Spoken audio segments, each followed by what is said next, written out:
हरिः ओम् तत्सत्परमात्मने नमः। ओंकारं बिन्दुसंयुक्तं यस्तं ध्यायन्ति योगिनः कामदं मोक्षदं चैव ओंकाराय नमो नमः।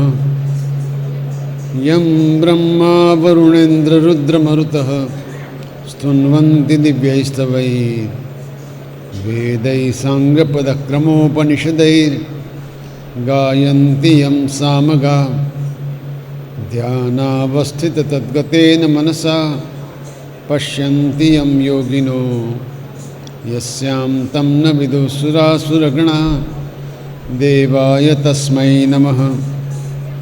शान्ताकारं भुजगशयनं पद्मनाभं सुरेशं विश्वाधारं गगनसदृशं मेघवर्णं शुभांगं लक्ष्मीकान्तं कमलनयनं योगिभिर्ध्यानगम्यं वन्दे विष्णुं भवभयहरं सर्वलोकैकनाथं।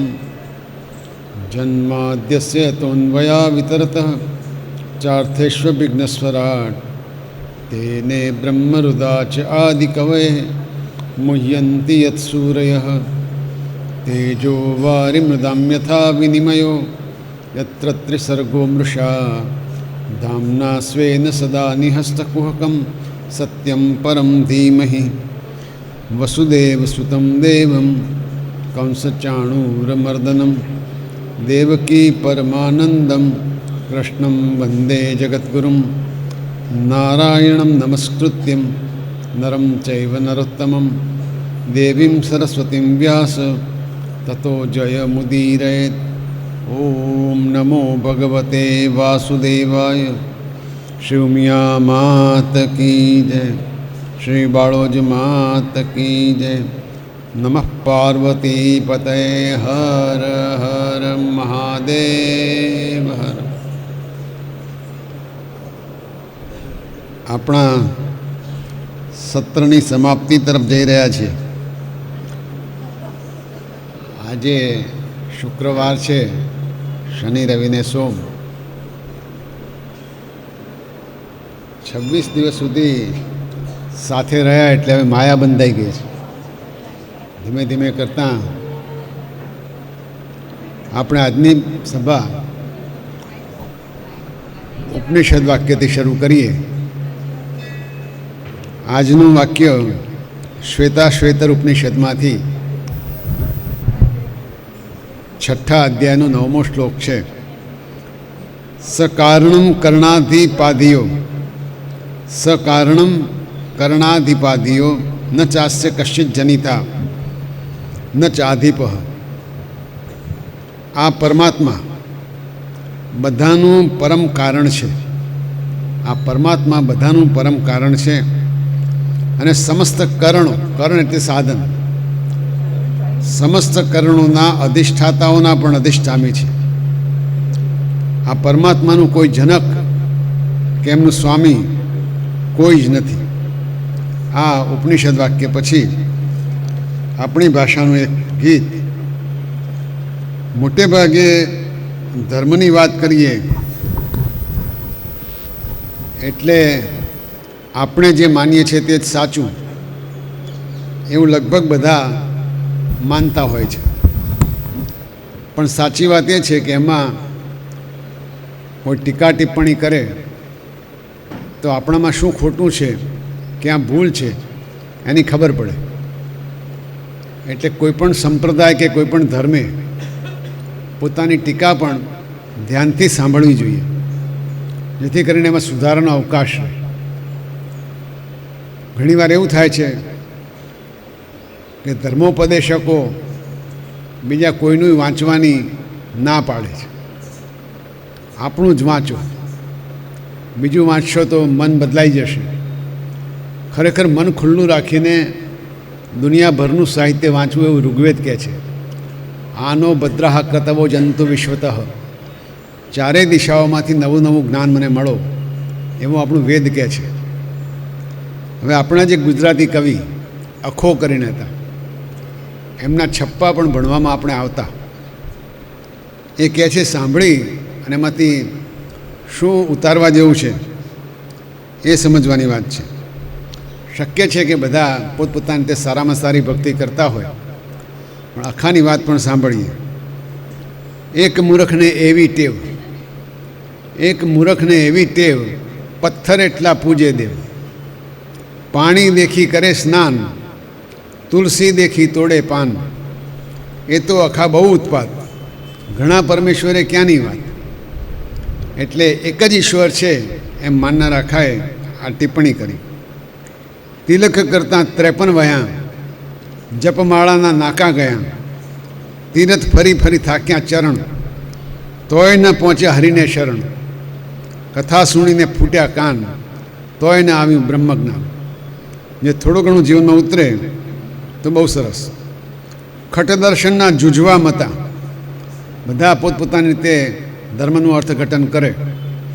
માહો માહી ખાધા ખતા, એકનું થાપ્યું બીજો હણે, અન્યથી આપને અદકો ગણે. આખા એ જ અંધારો કૂવો, ઝઘડો ભાંગી કોઈ ન મૂવો. દરેક પોતપોતાની જ વાત કર્યા કરે. જેમાં આપણે પહેલા જ દિવસે કહ્યું હતું કે બધા જ સંપ્રદાયો, બધા જ ધર્મોનું મૂળ ઓમ પ્રણવ મંત્ર છે, અને એ વિશે કોઈને પણ મતભેદ નથી. આંધળો સસરોને સણગટ વહુ, એમ કથા સુણવા ચાલ્યું સૌ. કહ્યું કાંઈ ને સમજ્યા કશું, આંખનું કાજળ ગાલે ઘસ્યું. ઊંડો કૂવોને ફાટી બોક, શીખ્યું સાંભળ્યું સર્વે ફોક. આખાની જે કવિતા છે એમાં ઊંડો કૂવોને ફાટી બોક બહુ મહત્ત્વનો છે. આ જ્ઞાનનું ઊંડાણ એટલું બધું છે કે ગમે તેટલું મથીએ તો અમુક જ આપણા હાથમાં આવે. અને જો એ કાણી ડોલ નાખી હોય, એટલે કે બરાબર ધ્યાનથી ન સાંભળ્યું હોય, તો જે આવ્યું છે એ પણ બહુ ટકે નહીં. આખાની આ ટિપ્પણી સાથે આપણે ક્યાંક થોડું ઓછું કામ કરતા હોઈએ આ બાબતમાં, તો વધારે સારી રીતે કરીએ એવી પ્રભુને પ્રાર્થના કરીને આપણું નિત્યક્રમ આગળ વધારીએ. કૃષ્ણની, ખાસ તો બાલકૃષ્ણની કથામાં વૃંદાવન, ગોકુળ, કુદરત, પ્રેમ, સ્નેહ, મા બાપનો પ્રેમ, આવતા કષ્ટને દૂર કરતા બાલકૃષ્ણ, આવું ચિત્ર ઉપસે છે. ગઈકાલે વર્ષા ઋતુ અને શરદ ઋતુનું સરસ વર્ણન કર્યું, અને પછી એવી એ શરદ ઋતુમાં ખૂબ સારી રીતે શું થઈ શકે એની વાત કરતાં શુકદેવજી કહે છે, સ્વચ્છ આકાશ એટલે જાણે કે સુસંસ્કૃત મન. સ્વચ્છ આકાશ હોય અને એને બરાબર સરખામણી કેની સાથે કરાય કે સારી રીતે સંસ્કાર પામેલું મન હોય એવું સ્વચ્છ આકાશ છે. અને ચંદ્રમાં જાણે ભગવાન શ્રી કૃષ્ણ. વર્ષા ઋતુના ધોધમાર વરસાદ પછી શાંત સરોવરોમાં ઉગેલા કમળો, વહેતા ઝરણા, હરિયાળી ઉપર ચરતા પશુઓ, ગાયો અને વાછરડાની ડણક, પક્ષીઓનો કલરવ, ફૂલોની સુગંધ લઈ વહેતો મત્ત પવન, આ એક ભૂમિકા ઊભી કરે છે, જે ભૂમિકા ઉપર ઘણું બધું સુંદર કામ થઈ શકે એવું છે. અને ગુંજતા ભમરાઓ, એમાં કૃષ્ણે બંસીના સૂર વહાવ્યા છે. અત્યાર સુધી જે વાત કરી એમાં બંસીના સૂર આવ્યા નહોતા.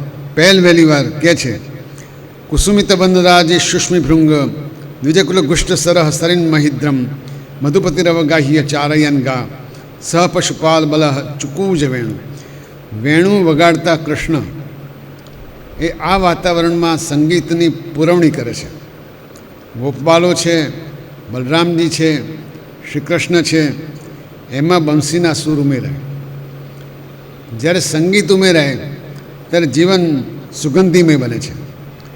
મિલનની ઝંખના જાગે. સંગીતનો એક જાદુ હોય છે. આમ તો સારેગમ પધની સા સપ્તક પોતે જ બ્રહ્મ સ્વરૂપ ગણાય છે. એ 7 સૂરો એ બ્રહ્મનું જે બ્રહ્મનાદ છે, ઈશ્વરની ઓળખ છે. એટલે ઘણા બધા આરાધ્ય દેવો અને મહાત્માનું વર્ણન કરીએ ત્યારે સંગીતનું વર્ણન એ વર્ણનને આહલાદક બનાવે છે. અને ક્યારેય પણ બંસીનું નામ સાંભળીએ એટલે આપણને કૃષ્ણ જ યાદ આવે. કોઈ પણ વાદ્ય સાથે કોઈ દેવ સંકળાયા હોય તો બહુ ઓછા દેવ છે.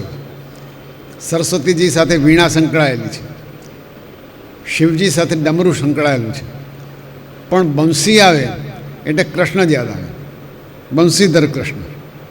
અને દેખીતું છે વનવગડામાં કોઈ હાથ વગું સાધન હોય વગાડવાનું તો એ વાંસળી જ છે. ગોપીઓને બહુ ગમે છે કારણ કે કૃષ્ણે સૂર રેલાવ્યા છે. બંસી તો ઘણા વગાડે પણ કૃષ્ણની બંસી મોહક અને આહલાદક છે. આમ ભક્ત અને ભગવાનનું ઐક્ય સદાય એને માટે સંગીત માધ્યમ બને છે.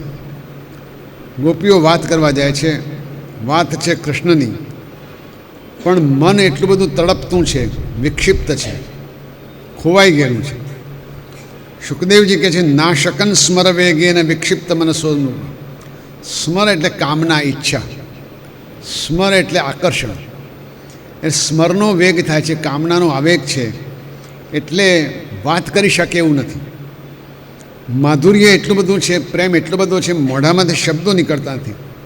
મન ઘણું બોલતું હોય પણ વાણી બોલતી નથી. મોંમાંથી શબ્દ નથી નીકળતા, માત્ર હાવભાવથી, આંખથી, ચહેરાથી પોતે વાત કરી શકે એવી સ્થિતિ છે. શુકદેવજી ગોપીના મનના આકાશમાં જ બંસીધર કૃષ્ણનું ચિત્ર ઉપસાવે છે. એક બહુ સુંદર શ્લોકથી ગોપીના મનમાં કૃષ્ણ કેવા છે એનું ચિત્ર ઊભું કર્યું છે.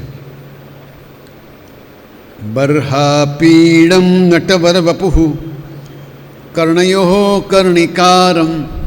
બર્હાપીડમ એટલે મોરનું પીછું. પોતાના માથાના મુગટમાં મોરનું પીછું નાખ્યું છે. કર્ણયો કર્ણિકારમ, કાનમાં સરસ મજાના ફૂલ મૂક્યા છે.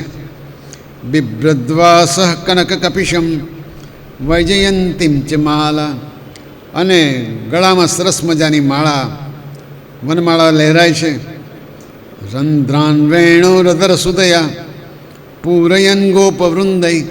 અધર સુદયા, પોતાના હોઠના અમૃત થકી બંસીમાં પોતે સૂર ફૂંકે છે. અને ગોપોના વૃંદ છે.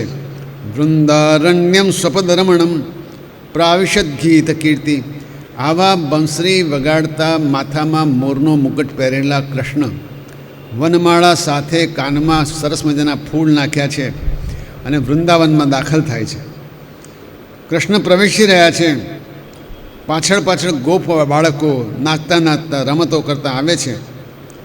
આગળ કહ્યું તેમ કૃષ્ણના પગલાંથી જે શુભ ચિહ્નો ધરતી ઉપર પડે છે, ધરતી પણ મલકાય છે. આ જે કૃષ્ણનો શણગાર છે બિલકુલ નૈસર્ગિક છે, કુદરતી શણગાર છે.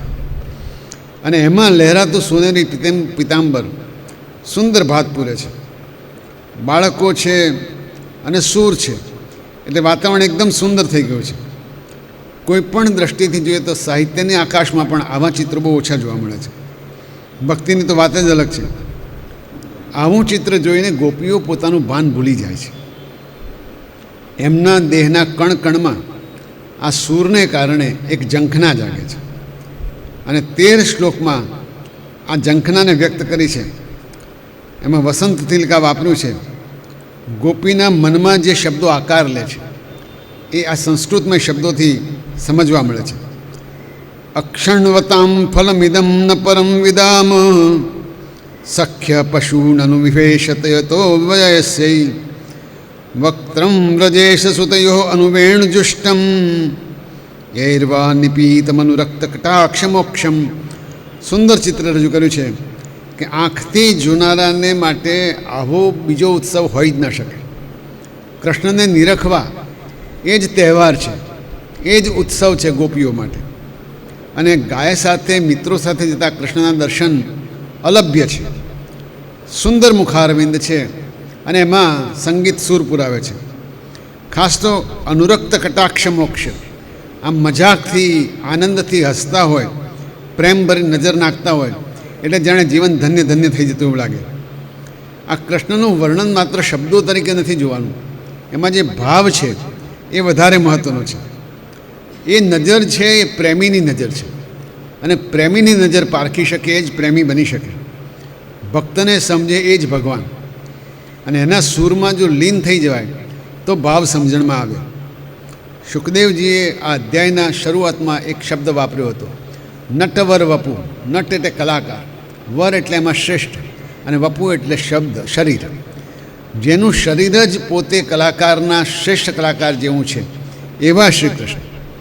હવે નટ શબ્દ સાથે નટરાજ પણ આવી જાય છે. ભગવાન શંકર પણ નૃત્ય કરતા હતા. અને આ નટરાજ છે, નટવર છે, એ કૃષ્ણ છે. બેમાં ફરક એટલો છે કે નટરાજ કરે તો તાંડવ થાય અને નટવર કરે તો નૃત્ય થાય, અતિ મધુર, સૌને ગમે તેવું. અને એમાં બાળકો અને સ્ત્રીઓ તો ઓળઘોળ થઈ જાય. ગોપીઓ ખુશ થઈ ગઈ છે. કહે છે રંગે યયા નટરવ ચ ગાય માનવ. એક નહીં, નટવરવ, બે નટવર. એક તો શ્રી કૃષ્ણ પોતે અને બીજા બલરામ. બંને સુંદર દેખાય છે. એક શ્યામ વર્ણના, એક ગૌર વર્ણના. એકનું પીળું પિતાંબર, એકનું લીલું પિતાંબર. બંને એટલા સુંદર રીતે નાચે છે, ગાય છે. સરસ જોડી છે. મિત્રો જોડે જોડે ઊભા રહ્યા હોય, બેસતા હોય કે નાચતા હોય, આ જોડી વચ્ચે સરસ તાન છે, જોતા જ રહીએ. આવા શ્યામ છે પણ એમના પરવાળા જેવા હોઠ જોઈને ગોપીઓને ઈર્ષા થાય છે. કેમ કે એ હોઠ ઉપર તો વાંસળી રહે છે. ગુજરાતી પણ એ કવિતા છે. ઓ વાંસલડી વેરણ થઈ લાગી રે વ્રજની નારને. વાંસળીને જોઈને વ્રજની નાર ગોપીને એમ લાગે છે કે આ જાણે મારી શોખ છે. આ કૃષ્ણના હોઠનો રસ જો વાંસળી પી શકે છે તો હું કેવી અભાગણી. અધર તણો રસ તું ચાખે, મને શોક થઈ તું તો સાલે. ઓ વાંસલડી વેરણ થઈ લાગી રે વ્રજની નારને. દયારામજી આમ કરીને પોતાની ગરબીમાં આ સહજ ઈર્ષા, સહજ સ્પર્ધાની વાત કરે છે. સમજવાનું એ છે કૃષ્ણ અત્યારે માંડ 8-9 વર્ષના છે. 9 વર્ષના આ બાળકની ઉપર ગોપીઓ મોહી પડી છે અને એની વાગતી વાંસળી સાથે પોતાની સ્પર્ધા કરે છે. વાંસ પુરુષ જાતનો છે પણ વાંસળી બનતા સ્ત્રી જાતિ બની જાય. ફૂંક મારીને એને પ્રાણપ્રિયા બનાવવાનું કામ કૃષ્ણ કરે છે અને પોતાનો પ્રાણ પહેલો છીનવાઈ ગયો એવું ગોપી અનુભવે છે. પ્રભુનો આવો પ્રેમ જોઈને મનમાં તો બહુ જ મલકાય છે, આનંદના આંસુ આવે છે અને બહુ સરસ શબ્દો છે. આ જ શબ્દો જ્યારે વાંસળી વગાડે ત્યારે આપણે પણ ભણતા ત્યારે આવતું એક ગીત. વાગે છે રે વાગે છે વૃંદાવન વાંસળી વાગે છે, એનો શબ્દ ગગનમાં ગાજે છે, ન મુરલી વાગે છે. પીળા પિતાંબર જરકસી જામા, પીળા પિતાંબર જરકસી જામા, વાલાને પીળો તે પટકો બિરાજે છે, વૃંદાવન વાંસળી વાગે છે. આમ પીળા પિતાંબર જરકસી જામા એટલે કૃષ્ણનું અદ્ભુત સૌંદર્ય એ વર્ણવવા માટે બધા જ કવિઓ પ્રયત્ન કરે છે. ગુજરાતીમાં, હિન્દીમાં, અંગ્રેજીમાં પણ આવા કાવ્યો લખાયા છે. એટલે એવું જ બીજું ગીત એક આવતું હતું, મને યાદ આવી ગયું. વાગે વૃંદા તે વનમાં વાંસળી રે ઊભો ઊભો વગાડે કાન, ના દે વિંધી મુનિવર પાંસળી રે નવ રહી કોને સાન. મુનિઓ પણ એનાથી પોતે આનંદમાં આવી જાય એવી સરસ વાંસળી વગાડે છે.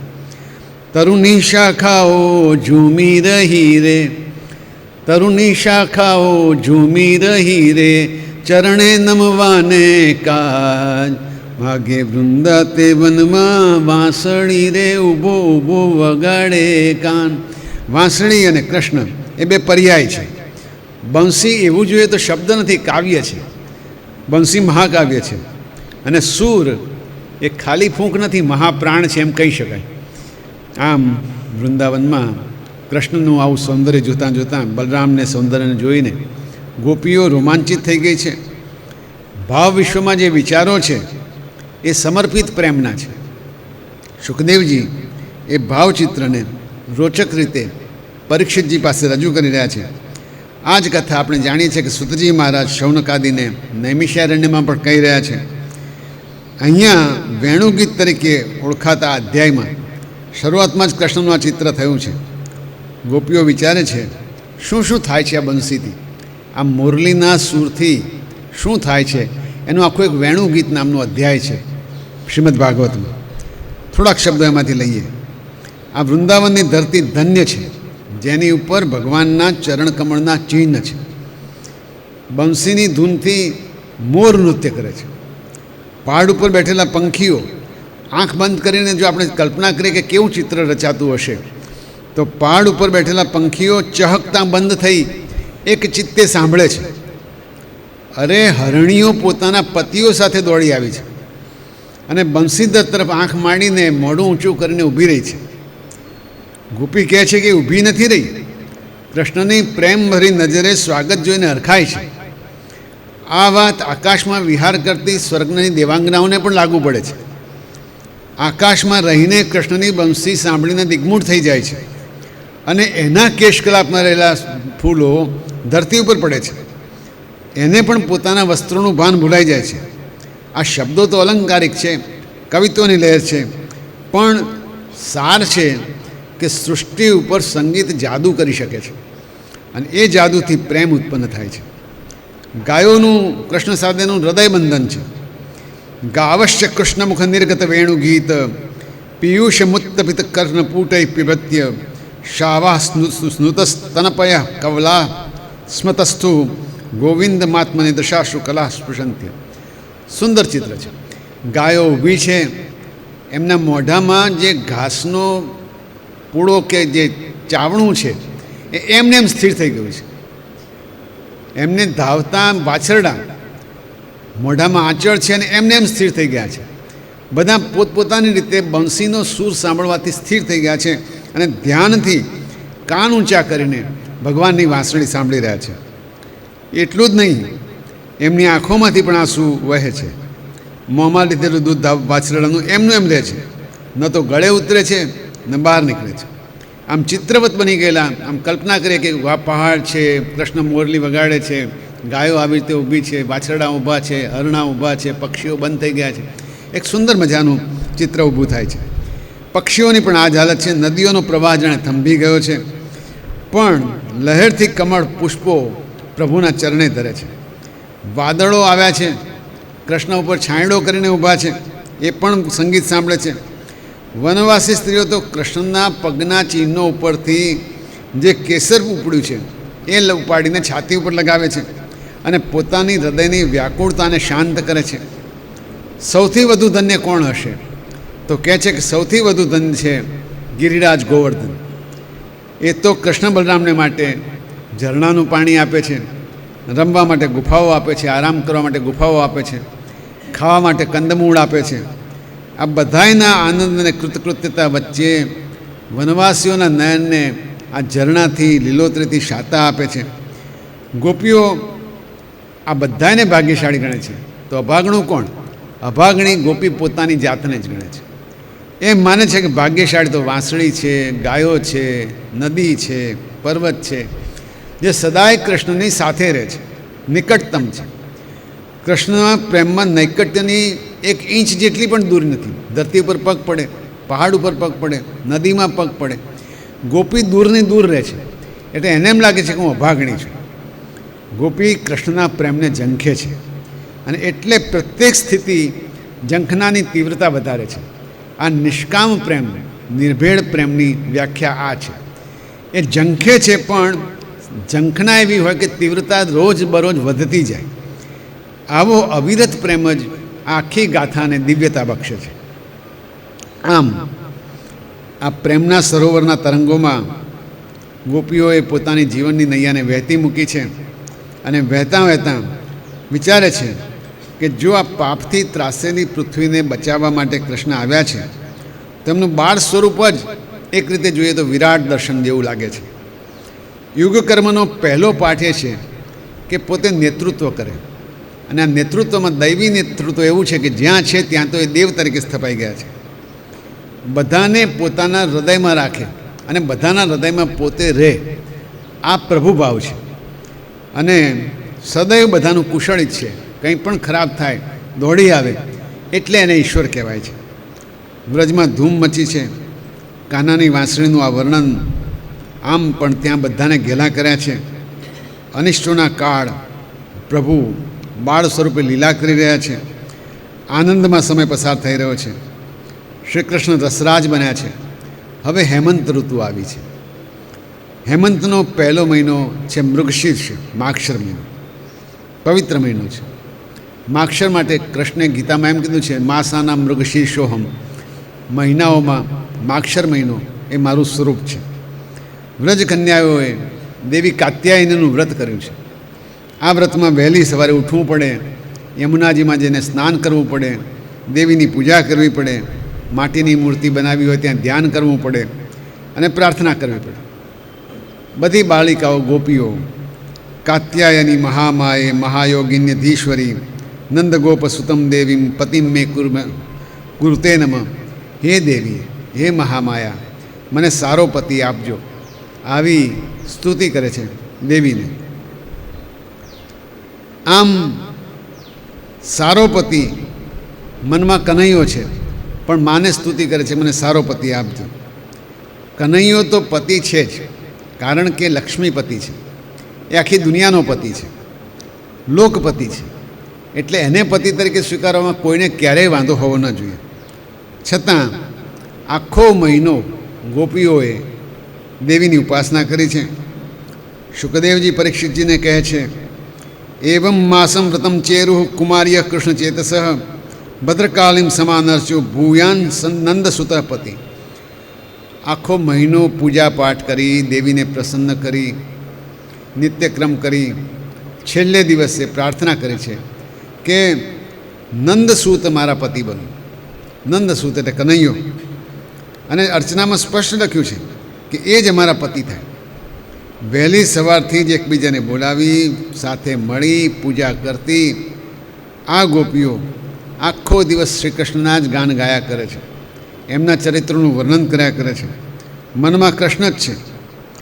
એક દિવસે વહેલી સવારે યમુના કિનારે આવીને પોતાના વસ્ત્ર કાંઠા પર ઉતારીને ગોપીઓ નદીમાં સ્નાન કરવા બેઠી છે. સ્નાન કરતાં કરતાં રમતે ચડી છે. કૃષ્ણ તો હૃદયેશ્વર છે, અંતર્યામી છે, બધું જાણે છે, બધાની ઈચ્છાથી જરાય જાણ નથી. વહેલી સવારે આવેલા એકલા કૃષ્ણે એક રમત આદરી છે. ગોપીઓના કાંઠે પડેલા કપડાં લઈ બાજુના કદમના ઝાડ ઉપર ચડી ગયા છે. બીજા ગોપબાળોને પણ આ જોઈને ખૂબ મજા આવી. તોફાન તો નિત્ય કર્મ છે, એમાં કોઈ નવું છે નહીં, બધા ખૂબ હસે છે. કૃષ્ણે પણ ઝાડ ઉપરથી જ ગોપીઓને બૂમ પાડી અને પોતાના કરેલા પરાક્રમની જાણ કરી છે. અહીં આવીને કપડાં લઈ જાઓ, બહુ વ્રત કર્યા, જોને દુબળી પડી ગઈ છું. હું કંઈ મજાક કરતો નથી, સાચું કહું છું. સત્યમ બ્રવાણી નો નર્મ યત પૂયમ વ્રતકર્ષિતાહ. વ્રતથી દુબળી પાતળી થઈ ગયેલી હે ગોપીઓ, હું સાચું કહું છું, અહીંયા આવીને કપડાં લઈ જાઓ. મનમાં કરુણા છે, મનમાં દયા છે, મનમાં ભાવના છે. એમ કે મારું નામ લઈને વ્રત કરો છો, મનમાં બોલો છો, પણ મને તો કંઈ કહેતા નથી. કદી જૂઠું બોલ્યું નથી, તો આજે કદી જૂઠું બોલવાનું થાય નહીં. તમારી ઈચ્છા પડે તો એક, અને નહીં તો બધા સાથે આવીને કપડાં લઈ જાઓ. બે બાજુ પ્રેમ છે, ગોપીઓ પ્રેમમાં મગ્ન છે. શુકદેવજી કહે છે, ગોપ્ય પ્રેમ પરિપ્લુતાહ. પ્રેમમાં મગ્ન થઈ ગયેલી આ ગોપીઓ છે. આ શબ્દ શુકદેવજી પરમહંસ છે, સામે પરીક્ષિતજી રાજા બેઠા છે, ભગવત ભજન ચાલુ છે, અને ગોપીઓ સાથેના કૃષ્ણના આ પ્રેમની વાત પણ ચાલુ છે. બંને પક્ષે અનન્ય પ્રેમ છે. પ્રેમ લક્ષણા ભક્તિનું આ ઉગ્ર સ્વરૂપ છે. મનમાં કૃષ્ણ, શરીર ઠંડીમાં નદીમાં ધ્રુજે. ગોપીઓ વિનંતી કરે છે કે અરે કૃષ્ણ, આવું કરાય, બધાય તમને પ્રેમ કરે છે, જો ઠંડી બહુ લાગે છે, કપડાં આપી દો. અમે નંદરાયને ફરિયાદ કરીશું, યશોદાજીને ફરિયાદ કરીશું.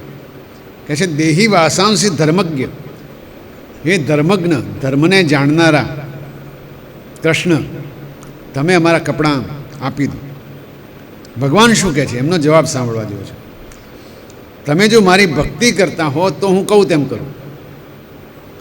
ભક્તિમાં આ કે તે, પેલું કે આ એવું ચાલતું નથી. હું કહું તેમ કરું. અહીં આવીને તમારા કપડાં લઈ જાઓ. અહીં સંસ્કૃત શબ્દ છે દાસી, અને આદેશ છે ભવત્યો યદિ જો દાસ્યો. જો તમે તમારી જાતને ભગવાનના દાસ કહેવડાવતા હો, તમે જો તમારી જાતને ભગવાનથી તદ્દન ભક્ત તરીકે, એક શિષ્ય તરીકે ગણતા હો, તો એ કક્ષાએ તમારે આવવાની જરૂર છે. હસીને વિનંતી કરતી 1 મહિનાથી કૃષ્ણને જ પતિ તરીકે પૂજતી આ ગોપીઓ દાસી એટલે દાસત્વ શબ્દમાં છે. કોઈને એમ લાગે દાસી એટલે નોકરાણી, એવું નથી. ભગવાને પોતે અનેક વાર કહ્યું છે કે હું મારા દાસનો પણ દાસ છું. ભગવાન પોતાના ભક્તનો હંમેશા માન રાખે છે, એમને પૂજે છે. હકીકતમાં તો નરસિંહ મહેતાની વાત હોય, પ્રહલાદની વાત હોય, ધ્રુવની વાત હોય, ભગવાન હંમેશા પોતાના ભક્તનો દાસ થઈને રહે છે. એટલે વિદ્વાનો આ સમજાવે છે કે ગોપીઓ એ ઇન્દ્રિયો છે, કૃષ્ણ એ પરમાત્મા આપણા શરીરમાં રહેલા અને સમગ્ર વિશ્વમાં રહેલા પરમાત્મા છે. ઇન્દ્રિયો હંમેશા પરમાત્માને જ વશ હોય. આત્માને વશ જો ઇન્દ્રિયો ન હોય તો એ આત્મા કંઈ કરી શકતો નથી. એ સમજાવીને કહે છે કે આ ઊંડાણ જો સમજીએ તો ગોપીઓ ભગવાનની પાસે કોઈ પણ સ્વરૂપે જાય એ પોતાના અંતરાત્માની પાસે જ જાય છે. ગોપીઓ પાણીની બહાર આવી છે, બાલકૃષ્ણની સામે ઊભી છે. લજ્જા દૂર કરવાના હેતુથી કૃષ્ણ તેમને જળમાં સ્નાન કરવાનું, વરુણદેવની જળદેવતાની માફી માગવાનું કહે છે. એક એવું પણ ધર્મશાસ્ત્ર છે કે જળમાં નગ્ન સ્નાન ન કરાય, તો કે તમે વરુણદેવની માફી માગો. ગોપીઓએ આજ્ઞાનું પણ પાલન કર્યું છે અને કૃષ્ણે વસ્ત્રો પરત કર્યા છે. શુકદેવજી કહે છે, હે પરીક્ષિત, દૃઢમ પ્રલબ્ધા ત્રપયા ચ હા પિતા પ્રસ્તોભિતા ક્રીડનવચ્ચકારિતા વસ્ત્રાણી ચૈવ અપહૃતાન્ય યથાપમ નાભ્યસૂયન પ્રિય સંગ નિરૂતા. કૃષ્ણની આ બધી વાતો અત્યંત છેતરામણી છે. કઠપુતળીને જેમ આદેશ આપે એમ આદેશ આપ્યો છે અને કૃષ્ણની દાસી તરીકે પોતાને ગણતી ગોપીઓએ એ આદેશનું પાલન કર્યું છે. એક રીતે જોઈએ તો પોતાના આત્મામાં પોતે ભળી જવાનું એક મહત્ત્વનું કાર્ય કર્યું છે. જરાય ક્રોધિત થઈ નથી, ઉલટું પોતાના પ્રિયતમના સંગથી ખૂબ ખુશ થઈ છે. કૃષ્ણે તો આ આત્મસમર્પણને ઘણા વખતથી ઓળખ્યું છે, સમજ્યા પણ છે.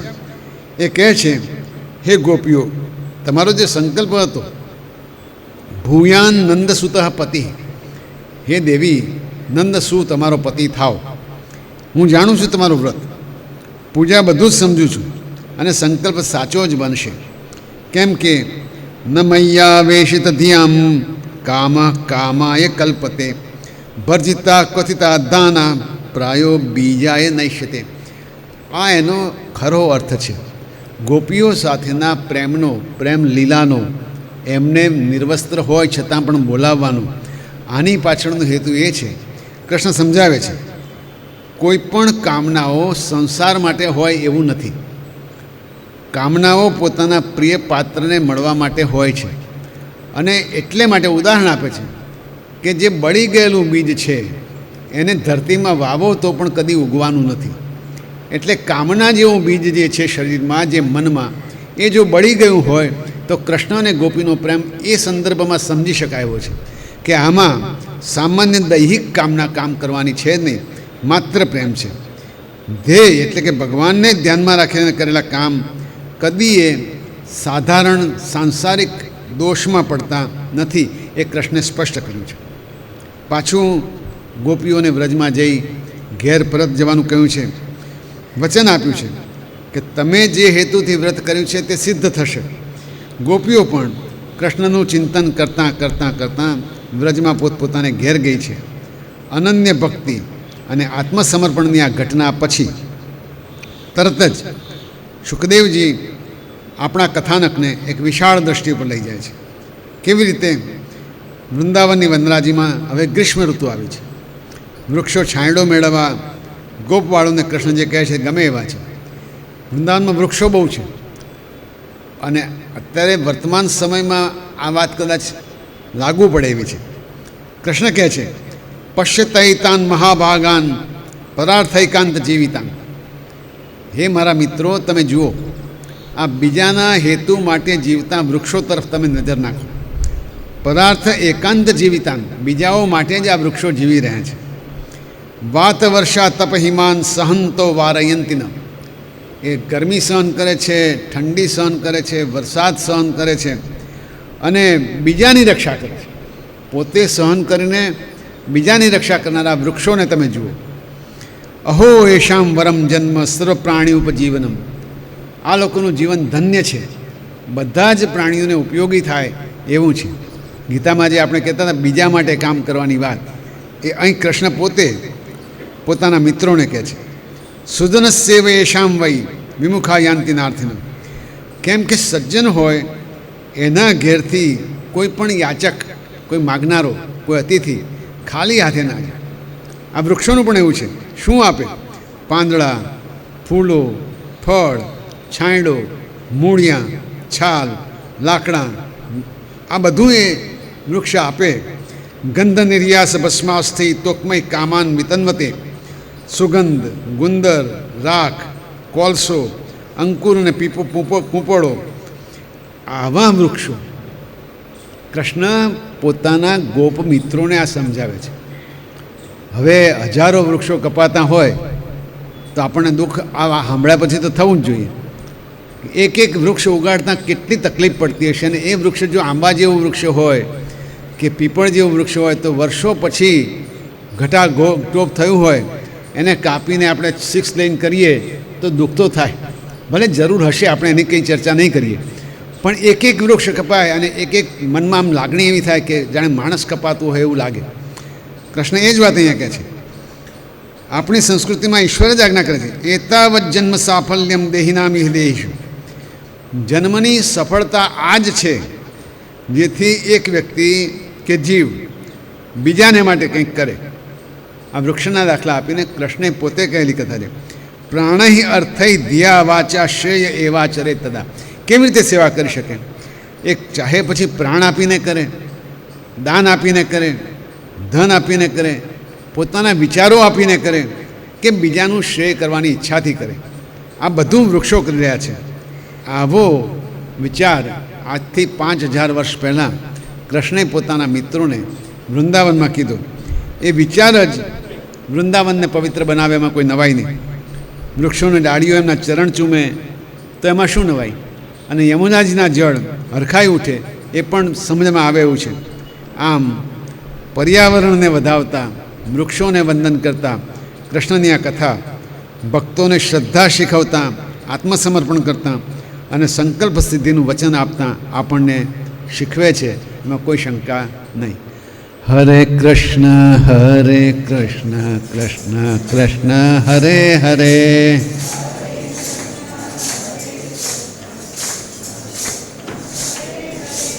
હરે રામ રામ રામ હરે હરે. કૃષ્ણ કનૈયા લાલ કી જય. એકલી આવી અટુલી ઊભી, એકલી આવી અટુલી ઊભી, હરિચંદ્રની નાળ રાજા, હરિચંદ્રની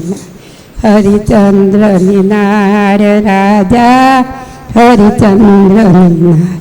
રાણી હતો તે દાસી કેવાણા, રાણી હતો તે દાસી કેવાણા, દાસ બન્યા કુમાર. સતને ખાતર રાજા વેચાણ્યા, સતને ખાતર રાજા વેચાવ્યા ભંગીની દ્વાર રાજા, હરિચંદ્રની નાળ, હરિચંદ્રની નાળ રાજા, હરિચંદ્રની નાળ. રોહિત કુમાર બાગમ ચાલા, રોહિત કુમાર બાગમ ચાલા, ફૂલ વીણવાની કાજ.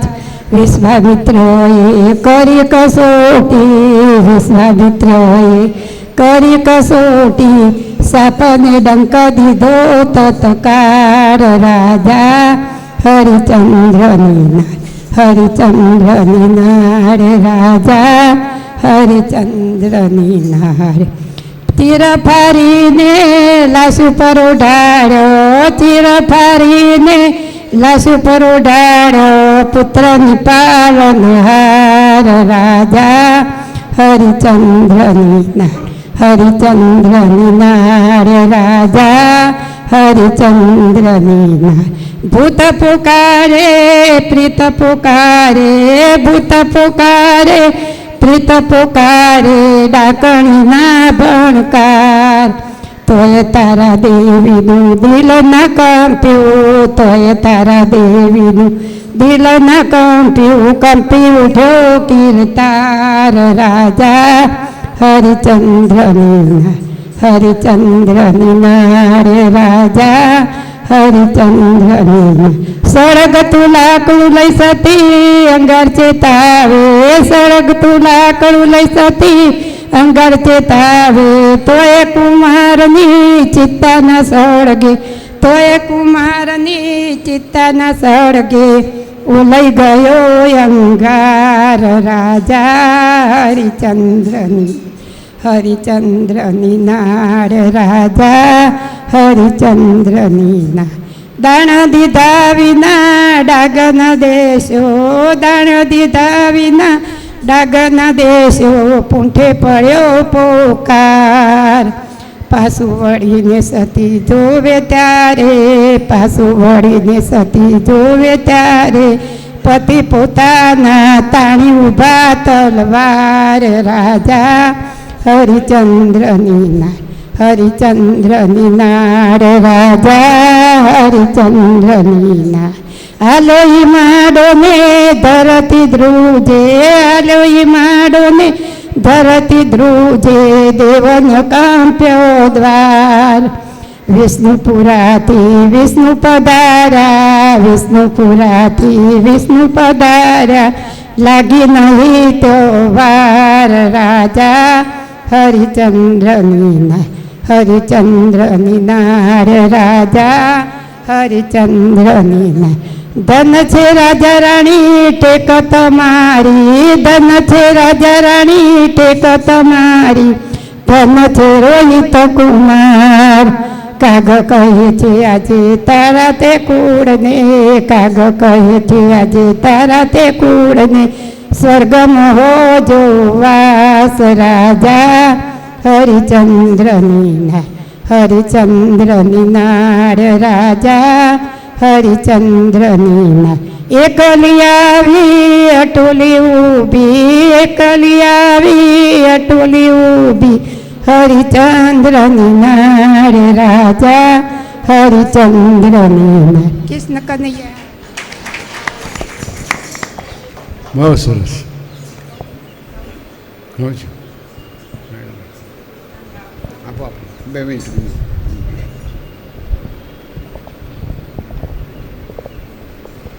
સાચા સત્સંગમાં રે આજ મને લાલો દેખાય છે,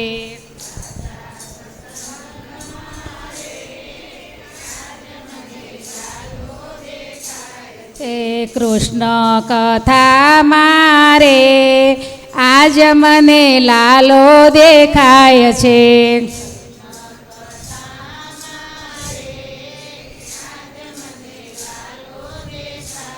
એ ગોકુળિયું ગામ છે ને તીર્થનું ધામ છે,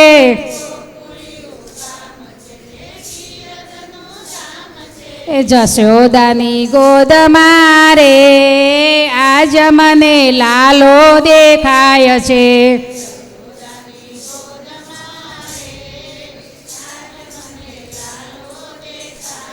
એ સાતા સત્સંગ મારે આજ મને લાલો દેખાય છે,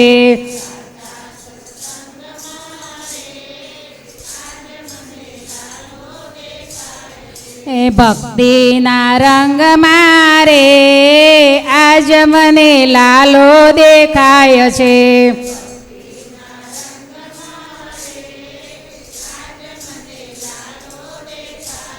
એ જૂનાગઢ ધામ છે ને નાગરોની નાત છે,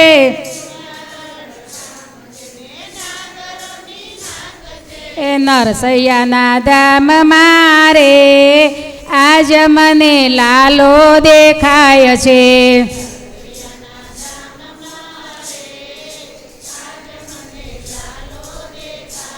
એ સાચા સત્સંગ મારે આજ મને લાલો દેખાય છે,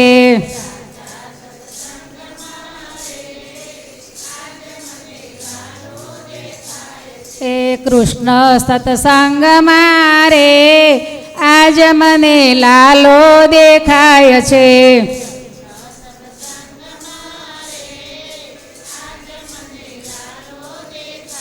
એ ચિત્તોડ ધામ છે ને મેવાડની નાત છે.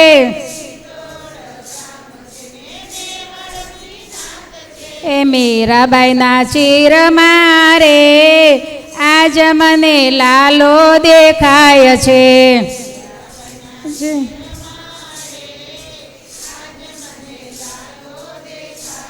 એ સાચા સત્સંગ મારે આજ મને લાલો દેખાય છે.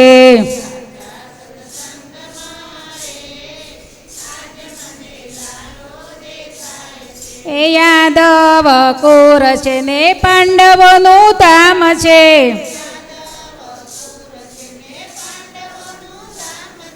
દ્રૌપદીના ચીર મારે આજ મને લાલો દેખાય છે.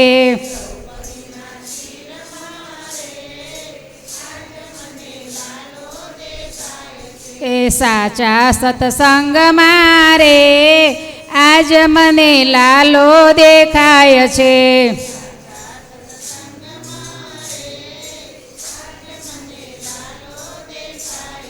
એ ભક્તિના રંગ મારે આજ મને લાલો દેખાય છે.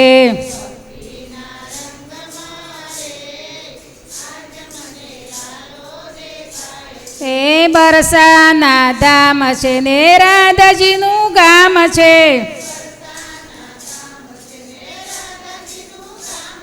એ રાધાજીના રુદિયામાં આજ મને લાલો દેખાય છે.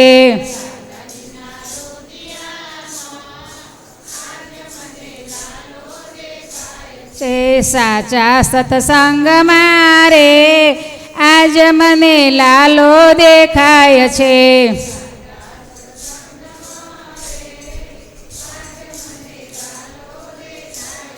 એ ઊંઝા ગામ છે ને ઉમિયામાના ધામ છે.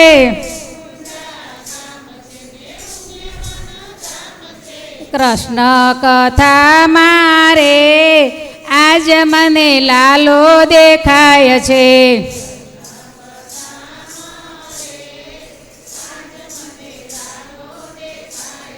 એ ભક્તિના રંગ મારે આજ મને લાલો દેખાય છે.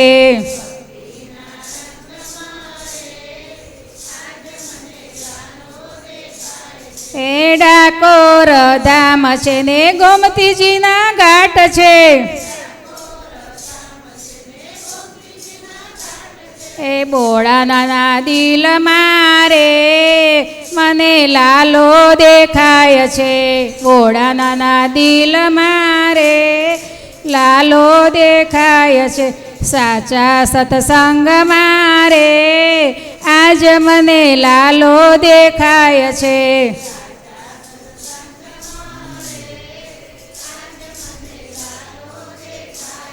એ ભક્તિના રંગ મારે આજ મને લાલો દેખાય છે.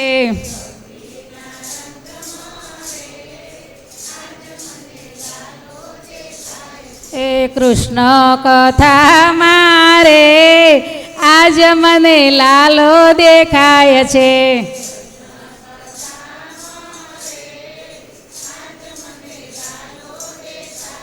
કૃષ્ણ કનૈયા લાલ કી જય. લાલો લાલો શબ્દ જ એવો છે કે દરેકના ઘરમાં નાનો નાનો લાલો હોય. લાલાને પ્રેમ કરવાનો બધાને ગમે, તો યશોદાજીને ગમે એમાં શું નવાય. અને યશોદાજી અને નંદજીને તો ઘણા વર્ષો પછી આવું સુખ મળ્યું છે.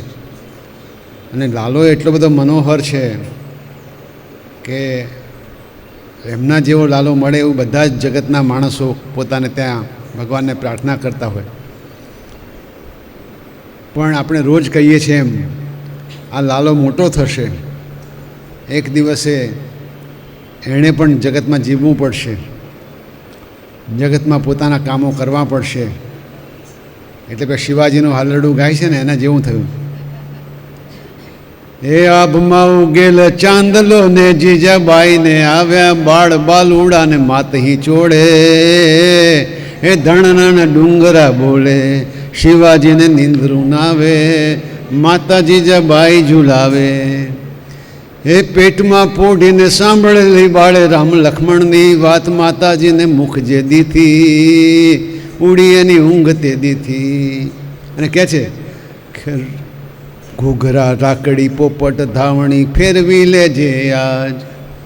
ઘૂઘરા રાકડી પોપટ ધાવણી ફેરવી લેજે આજ. કાલે તારે હાથ રહેવાની રાતી બંબોળ ભવાની. એટલે યુગકર્મ કરવા આવેલા કૃષ્ણને લાલા તરીકે આપણે જે ભક્તિમાં ઈશ્વર તરીકે પ્રસ્થાપિત થયો છે એ ઈશ્વરે નાનપણ સુંદર રીતે ગુજારી પ્રેમનો સાગર છલકાવી અને છેવટે તો હાથે રાતી બંબોળ ભવાની લેવાની જ છે. અને એ એમણે કામ સુંદર રીતે કર્યું. કેમ કે શ્રીમદ ભાગવત ભક્તિનું સાહિત્ય છે, મહાભારત યુદ્ધનું સાહિત્ય છે અને ગીતાજી જ્ઞાનનું સાહિત્ય છે. મજાની વાત એ કે ત્રણે ત્રણ લખનાર ભગવાન વેદવ્યાસજી છે. એક જ લેખકે ત્રણેય પુસ્તકો લખ્યા છે. એટલે મહાભારતમાં કૃષ્ણનું વર્ણન આપણે કરતા આવ્યા છીએ. કૃષ્ણે ઘણા બધાને પોતાના યોગ કર્મમાં ઠાર માર્યા અને ઘણા દુર્જનોને દૂર કર્યા. હવે શું થયું? યુધિષ્ઠિરનો અશ્વમેધ યજ્ઞ થઈ ગયો. શ્રી કૃષ્ણ અને બલરામ ઘણા યાદવો સાથે આવ્યા. આવીને લાંબો સમય રોકાણા. છેલ્લે તો દ્વારકા જવા રવાના થયા. શ્રી કૃષ્ણે પોતાના જ્ઞાતિજનો વિશે નારદ સાથે જે વાત કરી એની ગઈકાલે આપણે ચર્ચા કરી હતી. ખૂબ મૂંઝવણમાં હતા ભગવાન પોતે. સમૃદ્ધિની સાથે સાથે સુરા એટલે કે દારૂ, જુગાર અને સુંદરીઓની બાબતે પણ યાદવો હવે જાણીતા થઈ ગયા હતા. આ અવગુણ સહજપણે આવતા હોય છે અને એ જ કારણે એ સમાજ અધઃપતન તરફ જતો હોય છે. કેમ કે આ વ્યસનો હંમેશા પરસ્પર હરીફાઈ, દ્વેષ, ઝઘડા તરફ દોરી જાય છે. ભાગવતે આને માટે એક શ્લોક કહ્યો છે, નૈવાન્યતઃ પરિભવોસ્ય ભવેત કથંચિત મત સંશયસ્ય વિભવોન્ન હતસ્ય નિત્યમ અંતઃકલી યદુકુલસ્ય વિધાય વેણુ તંસ્ય વહનિમેવ શાંતિમુપૈતિ ધામ તંબસ્ય વહનિમેવ શાંતિમુપૈતિ ધામ. ભગવાન એમ કહે છે શ્રીમદ ભાગવતના 11મા સ્કંધમાં કે આ યદુવંશ મારો આશ્રિત છે, મારો વંશ છે. ખૂબ વૈભવને કારણે ઉચ્છૃંખલ બની ગયો છે. અન્ય કોઈથી પણ એ પરાજય થયો નથી. એટલે એમાં જ પરસ્પર કલહ ઊભો કરીને, ક્લેશ ઊભો કરીને વાંસના વનમાં પરસ્પર સંઘર્ષથી જેમ વાંસનું જંગલ બળી જાય એ રીતે ખતમ થશે. પછી શાંતિ મેળવીને હું મારા નિજ ધામમાં જઈશ. આ કૃષ્ણનો સંકલ્પ છે. આ સમજવાની દ્રષ્ટિ અને તટસ્થતા શ્રી કૃષ્ણની પાસે જ હોઈ શકે. પોતાનું જ કુળ નાશ પામે એવી દ્રષ્ટિ છે, તટસ્થ છે. એમના સ્વભાવ મુજબ જે બનવાનું છે એ પોતે અટકાવવાના નથી, એના સાક્ષી બનવાના છે. ભગવાને બ્રહ્માને પોતાના દેહોત્સર્ગ વખતે પણ આ જ વાત કહી હતી, યદ્ય સંવૃત્ત દપ્તાનામ યદૂનામ વિપુલમ કુલમ ગંતાસ્મ્યનેન લોકો યમુદ્વેલેન વિનંક્ષતિ. જો હું આ ઘમંડી અને ઉચ્છૃંખલ યદુવંશીઓના વિશાળ કુલને નષ્ટ કર્યા વિના ચાલ્યો જાઉં તો આ બધા મર્યાદાનું ઉલ્લંઘન કરીને આખી પૃથ્વીને સંહાર કરી નાખે એવા છે. કૃષ્ણે પોતાના કુળના નાશની વાત કરી અને એ વાત મહાભારત અને ભાગવત બંનેમાં કહેવાની છે. એક દિવસે દ્વારકા પાસેના પિંડારક ક્ષેત્રમાં પધારેલા તપસ્વીઓની પાસે યાદવો સાંબની આગેવાની પાસે ગયા છે. સાંબ કૃષ્ણનો વારસદાર છે. સાંબને સ્ત્રીનો વેશ પહેરાવ્યો છે અને આ યુવાનો ઉચ્છૃંખલ થઈને ઋષિઓને પૂછે છે કે આને શું બાળક આવશે. ગુસ્સે ભરાયેલા ઋષિઓએ સાંબને શ્રાપ આપ્યો છે કે વૃષ્ણિક અને અંધકકુળનો નાશ કરનાર લોખંડનું ભયંકર મુસળ આ બાળક આ માણસ જણશે. એવમ પ્રલબ્ધા મુનયા સ્થાનુચુ કૃપિતાનુપ જનૈષ્યતિ બહુ મંદા મુસલમ કુલનાશન. કુળનો નાશ કરે એવું મુસળ, હે મૂર્ખાઓ, આનાથી જન્મ થશે. બીજે દિવસે સામના પેટમાંથી લોખંડનું પથરા જેવું મુસળ નીકળ્યું છે. ડરી ગયેલા રાજાએ એ મુસળનો ચૂરો કરાવી દરિયામાં ફેંકાવી દીધો છે. એક નાનકડો લોખંડનો ટુકડો બચ્યો, એ પણ ફેંકાવી દીધો છે. એમાંથી દરિયાકાંઠે કાંટાળી વનસ્પતિ એરકાના ઝાડ ઉગ્યા અને વધેલો ટુકડો એક માછલી ગળી ગઈ. એ ગળેલી માછલી એક શિકારીના હાથમાં આવી. શિકારીએ પેટ ચીરીને ટુકડો કાઢ્યો અને બાણના ફળા તરીકે વાપરવાનું નક્કી કર્યું. મહાભારત મુજબ જેવી આ ખબર પડી કે તરત જ રાજાએ આખા દ્વારકામાં દારૂબંધી ફરમાવી છે, એમ માનીને કે યાદવો બહુ બગડી ગયા છે. પણ દારૂબંધીની બીજી બાજુ ઉજાણીએ ગયેલા યાદવોએ તો ખૂબ દારૂ પીધો છે. કાયદો કરવાથી લોકો સુધરી ના જાય એ ભૂતકાળની વાત અત્યારે પણ એટલી જ સાચી છે. એ દારૂબંધી ખરેખર ઉપયોગી છે, પણ કાયદા ઉપરાંત સમાજ જ્યાં સુધી સ્વયંભૂ રીતે ન જોડાય તેનું પરિણામ આવશે નહીં. મહાભારતનો તો શાપ મળ્યો ત્યારથી જ દ્વારકા અને આખા પ્રદેશમાં અનેક અપશુકનો થવા માંડ્યા છે. યાદવોની સંપત્તિ ઘટવા માંડી છે. યાદવ સમાજ ખાણીપીણીનો શોખીન હતો. પ્રસંગોને અનુકૂળ બધું જ ખાય છે, બધું જ પીએ છે. પ્રભાસ ખાતેની યાદવોની ઉજવણીનું મહાભારતમાં વિગતવાર વર્ણન છે. એનો એક શ્લોક જોઈશું તો ખ્યાલ આવી જશે. તતો ભોજ્યમ ચ ભક્ષ્યમ ચ પેયમ ચાંધક વૃષ્ણય બહુ નાનાવિધમ ચક્રુઃ મદ્યમ માંસમ અનેકશ. ત્યાં આંધકોએ અને વૃષ્ણિઓ એટલે કે યાદવોએ વિવિધ પ્રકારના ભોજન, પીણા, વિવિધ પ્રકારના દારૂ અને જાતભાતની માંસની વાનગીઓ તૈયાર કરાવી છે. ખાદ્ય પદાર્થોમાં મદિરા ભેળવીને વાનરોને પીવડાવ્યું છે. આ બધું જોઈને શ્રી કૃષ્ણની પાસે ઊભેલા ઉદ્ધવજીએ ત્યાંથી જવાની પરવાનગી માગી છે. શ્રી કૃષ્ણને ખ્યાલ છે કે હવે શું થવાનું છે. એમણે ઉદ્ધવજીને રજા આપી છે. ઉદ્ધવજી પિંડારક ક્ષેત્રથી નીકળી ગયા છે. યાદવો એમને જતાં જોયા છે. તમ પ્રસ્થિતમ મહામાનમ અભિવાદ્ય કૃતાંજલિમ જાનન વિનાશમ વૃષ્ણિનામ નૈચ્છદ વારયતમ હરિ. ખબર હતી કે હવે આ બધા યાદવોનો નાશ થવાનો છે, એટલે ઉદ્ધવજીને રોકાવાનું કૃષ્ણે કહ્યું નહીં. કૃષ્ણસ્ય સન્નિધૌ રામ સહિત કૃતવર્મણા અપિબદ યુધાનશ્ય ગદો બભૃસ્ત થઈ વચ્ચે. કૃષ્ણની પાસે બેસીને બલરામજીએ કૃતવર્મા, સાત્યકી અને ગદ આ બધાએ દારૂ પીધો છે. ચિક્કાર પીધા પછી સાત્યકીએ ભાન ભૂલીને કૃતવર્માની ઠેકડી કરી છે. આ ઠેકડીને પ્રદ્યુમ્ને ટેકો આપ્યો છે અને વધુ બોલવાનું ચાલુ. કૃતવર્માએ પણ સાત્યકીએ ભૂરિશ્રવાને જે રીતે મારી નાખ્યો હતો એ વાત કહીને કૃષ્ણના કહેવાથી જ આવું થયું છે એમ કહ્યું છે. આ સાંભળી કૃષ્ણ પણ ગુસ્સે થયા છે. સાત્યકીએ વળી યાદ અપાવ્યું કે કૃતવર્મા અને અક્રૂરે તો સેમંતક મણિ ચોરી લીધો હતો અને સત્રાજીત સત્યભામાના બાપને મારી નાખ્યો હતો. આ સાંભળ્યું એટલે સત્યભામા ફરીથી રડવા માંડ્યા છે. કૃષ્ણની પાસે આવીને કહે કે આ તો કેટલું ખરાબ થયું હતું. કૃષ્ણ હજુ બોલે પહેલાં તો કૃષ્ણનો પ્રિય સાત્યકી તલવાર લઈને ઊભો થયો છે અને કૃતવર્માને મારી નાખ્યો છે. એને બચાવવા જે આવ્યા એ પણ મર્યા. સાત્યકીની આજુબાજુ બધા કૃતવર્માના સાથીદારો ગોઠવાઈ ગયા છે. કૃષ્ણ બચાવવા દોડ્યા, પણ તે પહેલાં દોડેલા પ્રદ્યુમ્ન અને સાત્યકીને કૃતવર્માના માણસોએ મારી નાખ્યા છે. કૃષ્ણ બહુ ખીજાયા છે. એરકાના ઝાડના જે તલવાર જેવા પાના છે લઈને બધાને મારવા માંડ્યા છે. અનેક યાદવોનો નાશ કર્યો છે. ગુસ્સે ભરાયેલ કૃષ્ણે બધાને ખતમ કર્યા. હવે યુદ્ધ બેકાબુ બન્યું છે. કોણ કોને મારે છે અને કેમ મારે છે કંઈ ભૂલાઈ ગયું છે. બધાએ ઠીક ઠીક સંખ્યામાં દારૂ પીધેલો છે. સાંબ અને અનિરુદ્ધને મરી ગયેલા જોઈને કૃષ્ણ બધાને મારવા દોડ્યા, પણ બધા એમની ઉપર પણ તૂટી પડ્યા છે. ગુસ્સે થયેલા કૃષ્ણે શોધી શોધીને બધાને માર્યા છે. માંડ માંડ એમને દારૂકે અને બભ્રુએ રોક્યા છે. પછી તો સારંગ ધનુષ ચક્ર અને ગદા ધારણ કરેલા કૃષ્ણે પોતાનો ગુસ્સો બરોબર દાખ્યો છે. કૃષ્ણ વયમાં વૃદ્ધ છે બધા કરતાં, પણ એમણે પીધો નથી એટલે સારી હાલતમાં બધાને મારી શકે એવી સ્થિતિમાં છે.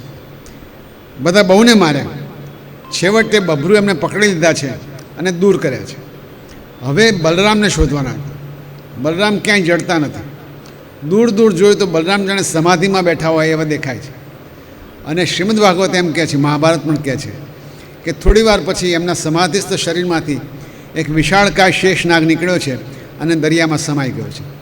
બલરામ તો શેષનાગના અવતાર હતા, એટલે આ વાત મહાભારતમાં લખેલી છે. કહ્યું છે એટલે આ બધું યુદ્ધ થયું, ઘણા બધા મરાયા, કૃષ્ણ પણ હતાશ થયા છે. એક આપણે ત્યાં કવિતા હતી, યાદવપુરી યાદવ યાદ આણો, શુરા વિશે જંગ ભલો ભરાણો, કપાઈ મુવા સર્વ શરીર શુદ્ધિ, વિનાશ કાળે વિપરીત બુદ્ધિ. બધા મરાણા છે. આ પછી કૃષ્ણે દારૂકને મોકલીને અર્જુનને પાસે મોકલ્યો છે. અર્જુનને એની શક્તિ મુજબ અહીંથી દ્વારકામાંથી જેને લઈ જવાય લઈ જવાનું કીધું છે, કારણ કે એક અઠવાડિયા પછી દ્વારકાને દરિયો ગળી જવાનો છે. બભરુને બધી સ્ત્રીઓને દ્વારકા પહોંચાડવાનું કામ સોંપ્યું, પણ બભરુ એને લઈને જાય એ પહેલાં તો બભરુને એક શિકારીએ મારી નાખે. કૃષ્ણને ખબર પડી ગઈ કે આ યાદવા સ્થળે જોઈ એટલે ઠેર ઠેર બધા ફાટી નીકળેલા લૂંટારાઓ હવે ચારે બાજુ ફેલાઈ જશે. કૃષ્ણે ગમે તેમ કરીને સ્ત્રીઓને દ્વારકામાં પહોંચાડી છે અને વસુદેવજીને કહ્યું છે કે અર્જુન આવવાનો છે, એની સાથે બધા હસ્તિનાપુર રવાના થઈ જજો, દ્વારકા ડૂબી જવાની છે. કૃષ્ણ પાછા બલરામ સહિત બીજા યાદવોની ખબર કાઢવા આવ્યા છે. બલરામ તો સમુદ્રમાં ગયા, પણ બાકી જેટલા યાદવો રહ્યા છે એ બધાને જોવા માટે આવ્યા છે. અને એ વખતે થાકીને મોટાભાઈને ગુમાવ્યા હોવાથી ખૂબ શોકમાં એક વૃક્ષ નીચે બેઠા છે. એમણે પણ વિચારી લીધું કે મારે સ્વધામ જવાનું આવ્યું છે, પોતાને પરમધામ જવાનો યોગ્ય સમય આવ્યો છે. મેતે તત સંક્રમણસ્ય કાલમ તતશ્ચકારે ઇન્દ્રિય સંનિરોધ. એમણે પોતાની બધી જ ઇન્દ્રિયોને સંકેલી લીધી છે, પણ નિમિત્ત ખાતર જરા નામના પારધીએ આવીને પેલા લોખંડના ટુકડામાંથી બનાવેલા ફળા સાથેનું બાણ માર્યું છે. કૃષ્ણને વાગ્યું છે અને કૃષ્ણનો દેહોત્સર્ગ થયો છે. જરાને ખબર પડી છે, આવીને માફી માગી છે.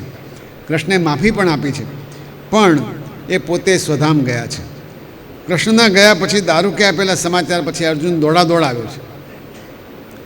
કાળના પંજામાં સપડાયેલી ભયંકર ઉજ્જડ અને આક્રંદ કરતી દ્વારકાને જોઈને અર્જુન ગભરાઈ ગયો છે. વસુદેવજીને તો બેભાન થઈ ગયા છે. અર્જુને બહુ સાંત્વના આપી છે. બીજે દિવસે સુધર્મા સભામાં બધાને બોલાવ્યા છે. થોડા ઘણા બચેલા યાદવો હાજર રહ્યા છે અને સ્ત્રીઓ બાળકોને લઈને અર્જુન ઇન્દ્રપ્રસ્થ જવા રવાના થયો છે. અર્જુને બધાને અઠવાડિયાની મુદત આપેલી, એ મુદતમાં જ વસુદેવજી ગુજરી ગયા છે. વસુદેવજી સહિત બધા યાદવોનો અગ્નિદાહ કર્યો છે. દેહકર્મ કરી પ્રભાસમાંથી લઈ અને બધા યાદવોની સ્ત્રીઓને બાળકોને લઈને પંચનદ નદીને કાંઠે બસ રસ્તામાં રોકાણું છે. અર્જુન અને યાદવ સ્ત્રીઓ જ્યાં રોકાણા છે ત્યાં આભીર નામના લૂંટારાઓએ હુમલો કર્યો છે. અર્જુન બાણ સાંધી શકતો નથી, નિર્બળ થઈ ગયો છે. આભીરો બધું લૂંટી ગયા છે અને બધી જ યાદવ સ્ત્રીઓને પણ લઈ ગયા છે. બચેલી થોડી ઘણી સ્ત્રીઓને થોડો ઘણો સામાન લઈ અર્જુન દુઃખી થઈને હસ્તિનાપુરમાં આવ્યો છે. કૃષ્ણ જતાં અમારું સર્વસ્વ ગયું એમ અર્જુન બોલ્યો છે. કૃષ્ણના પૌત્ર વ્રજનાભને ઇન્દ્રપ્રસ્થનું રાજ્ય સોંપ્યું છે. બચેલા યાદવોને આજુબાજુ વ્રજની આજુબાજુ ગોઠવ્યા છે. રૂકમિણીજી, જાંબવતી વગેરે અગ્નિ પ્રવેશ કર્યો છે. અર્જુનને મળવા માટે આવેલા ભગવાન વ્યાસ જે કહે છે, ભવંતી ભવ કાલેશુ વિપદ્યંતે વિપર્યયે કાલ મૂલમ ઇદમ સર્વમ જગત બીજમ ધનંજય. જ્યારે ઉન્નતિનો સમય આવે ત્યારે બુદ્ધિ, જ્ઞાન અને તેજ વિકસે છે. એ જ બુદ્ધિ, જ્ઞાન અને તેજ અવનતિનો સમય આવે ત્યારે ચાલ્યા જાય છે. કાળ જ આ બધાનું મૂળ છે.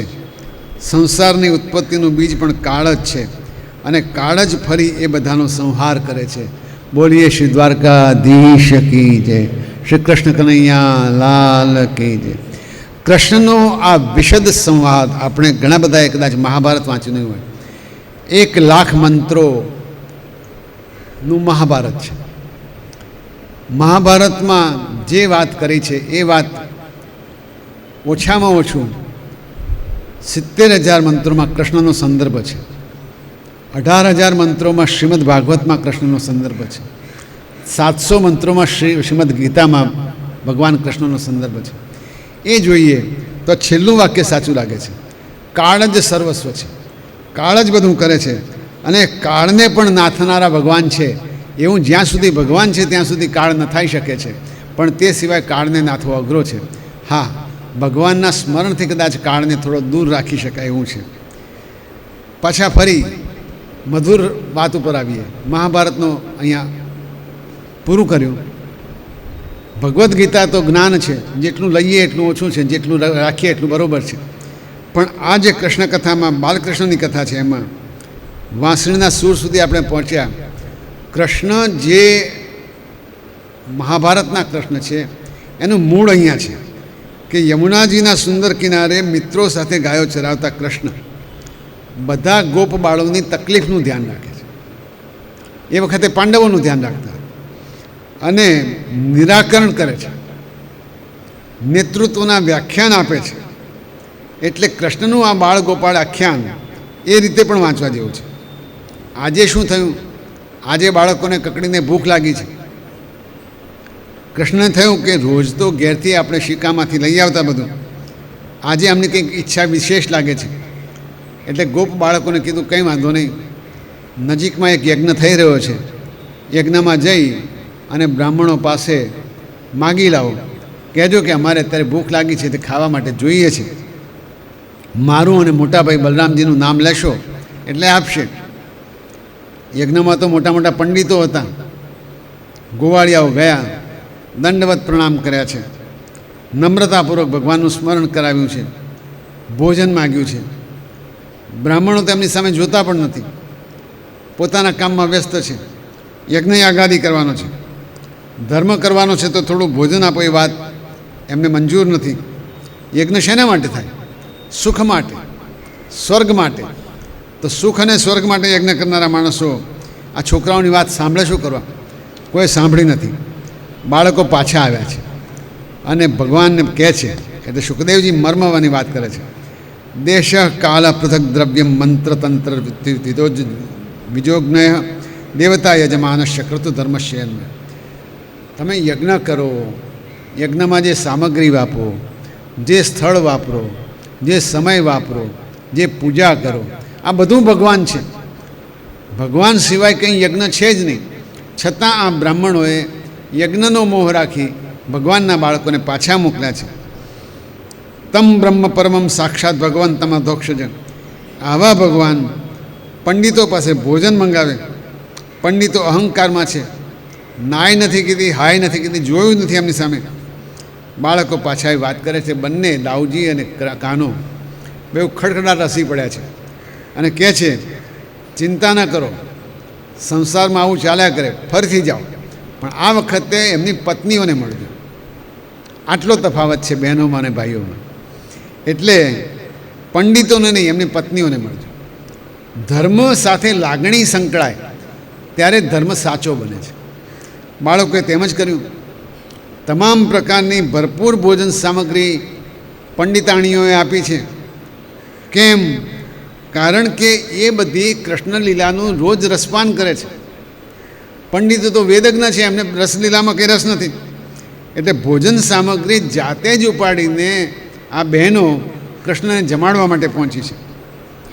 સુખદેવજી કૃષ્ણનું મનોહર ચિત્ર ફરી પાછું આપે છે. શ્યામમ હિરણ્ય પરિધિમ વનમાલ્ય બરહ ધાતુ પ્રવાલ નટવેશ મનુવ્રતાંશે. નટ જેવો વેશ, કલાકાની જેમ આખા શરીર ઉપર ધાતુઓના રંગ ચિત્ર્યા છે. કૂંપળોની શોભા છે. કેવા ઊભા છે? હસ્તમિત્રને ધુનાનમ અબ્જમ. એક હાથ મિત્રના ખભે છે અને બીજા હાથમાં કમળ આમ ઝુલાવતા ઝુલાવતા ભગવાન ઊભા છે.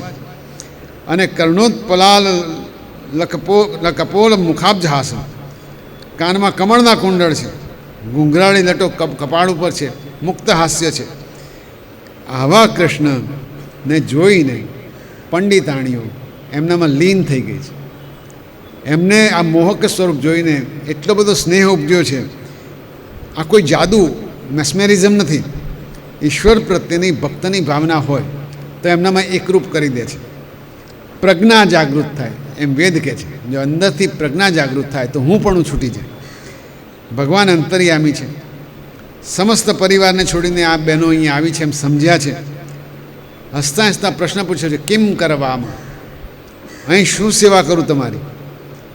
શું સેવા કરવાની? આ બ્રાહ્મણ પત્નીઓએ એમનું હૃદયથી સ્વાગત કરતાં કૃષ્ણ કહે છે, નન્વદ્દા મય કુર્વંતિ કુશલાહ સ્વાર્થ દર્શનાહ. પોતાનું ભલું ઈચ્છનાર બધા જ બુદ્ધિમાનો મને પ્રેમ કરે છે. અહૈતુક્ય વ્યવહિતામ ભક્તિમ આત્મપ્રિય યથા. જેમ માણસ પોતાની જાતને પ્રેમ કરે એમ જ બધા મને પ્રેમ કરે છે. કૃષ્ણે અભિવાદન કર્યું છે, બરોબર ભોજન લીધું છે અને બ્રાહ્મણ પત્નીઓને કહ્યું કે તમે યજ્ઞશાળામાં પાછા જાઓ. બ્રાહ્મણ પત્નીઓ કહે છે, અમારે પાછા જવું જ નથી, અમે તો તમને જ પતિ માનીને અહીંયા આવ્યા છે.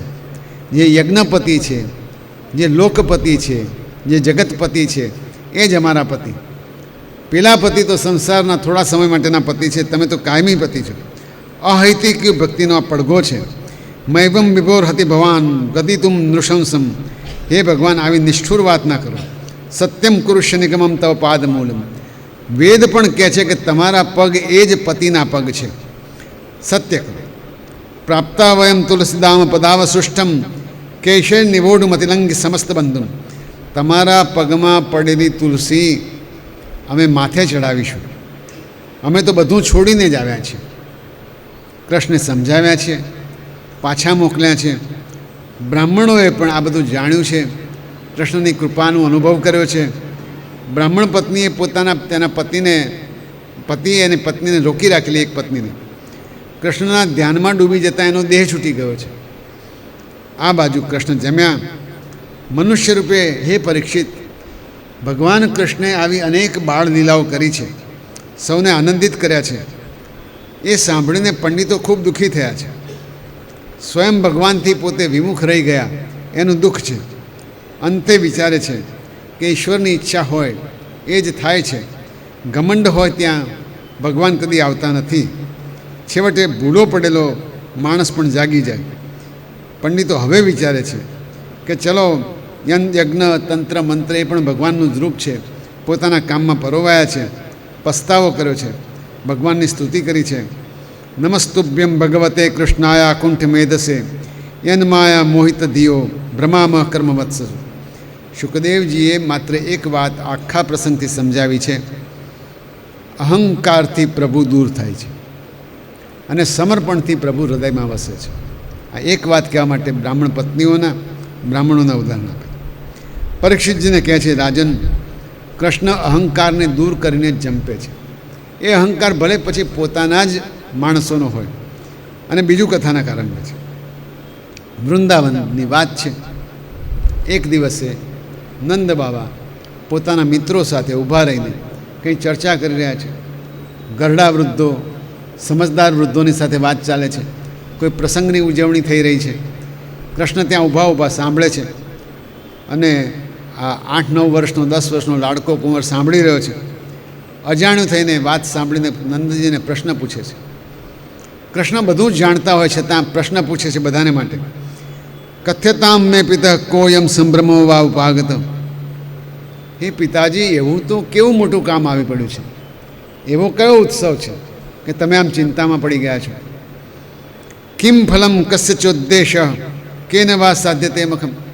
એનું ફળ શું છે? આ પ્રસંગ કરો છો એનું ફળ શું છે અને કઈ જાતનું યજ્ઞ કરવાનું છે? એમાં વિધિ શું હોય છે? શુકદેવજીએ તો પહેલાં જ કહી દીધું, તદ અભિજ્ઞોપી ભગવાન સર્વાત્મા સર્વદર્શન. બધું જાણે છે, બધાના આત્મા છે, છતાં પ્રશ્ન યાવન તો પૃચ્છદ વૃદ્ધાન નંદ પુરોગમાન.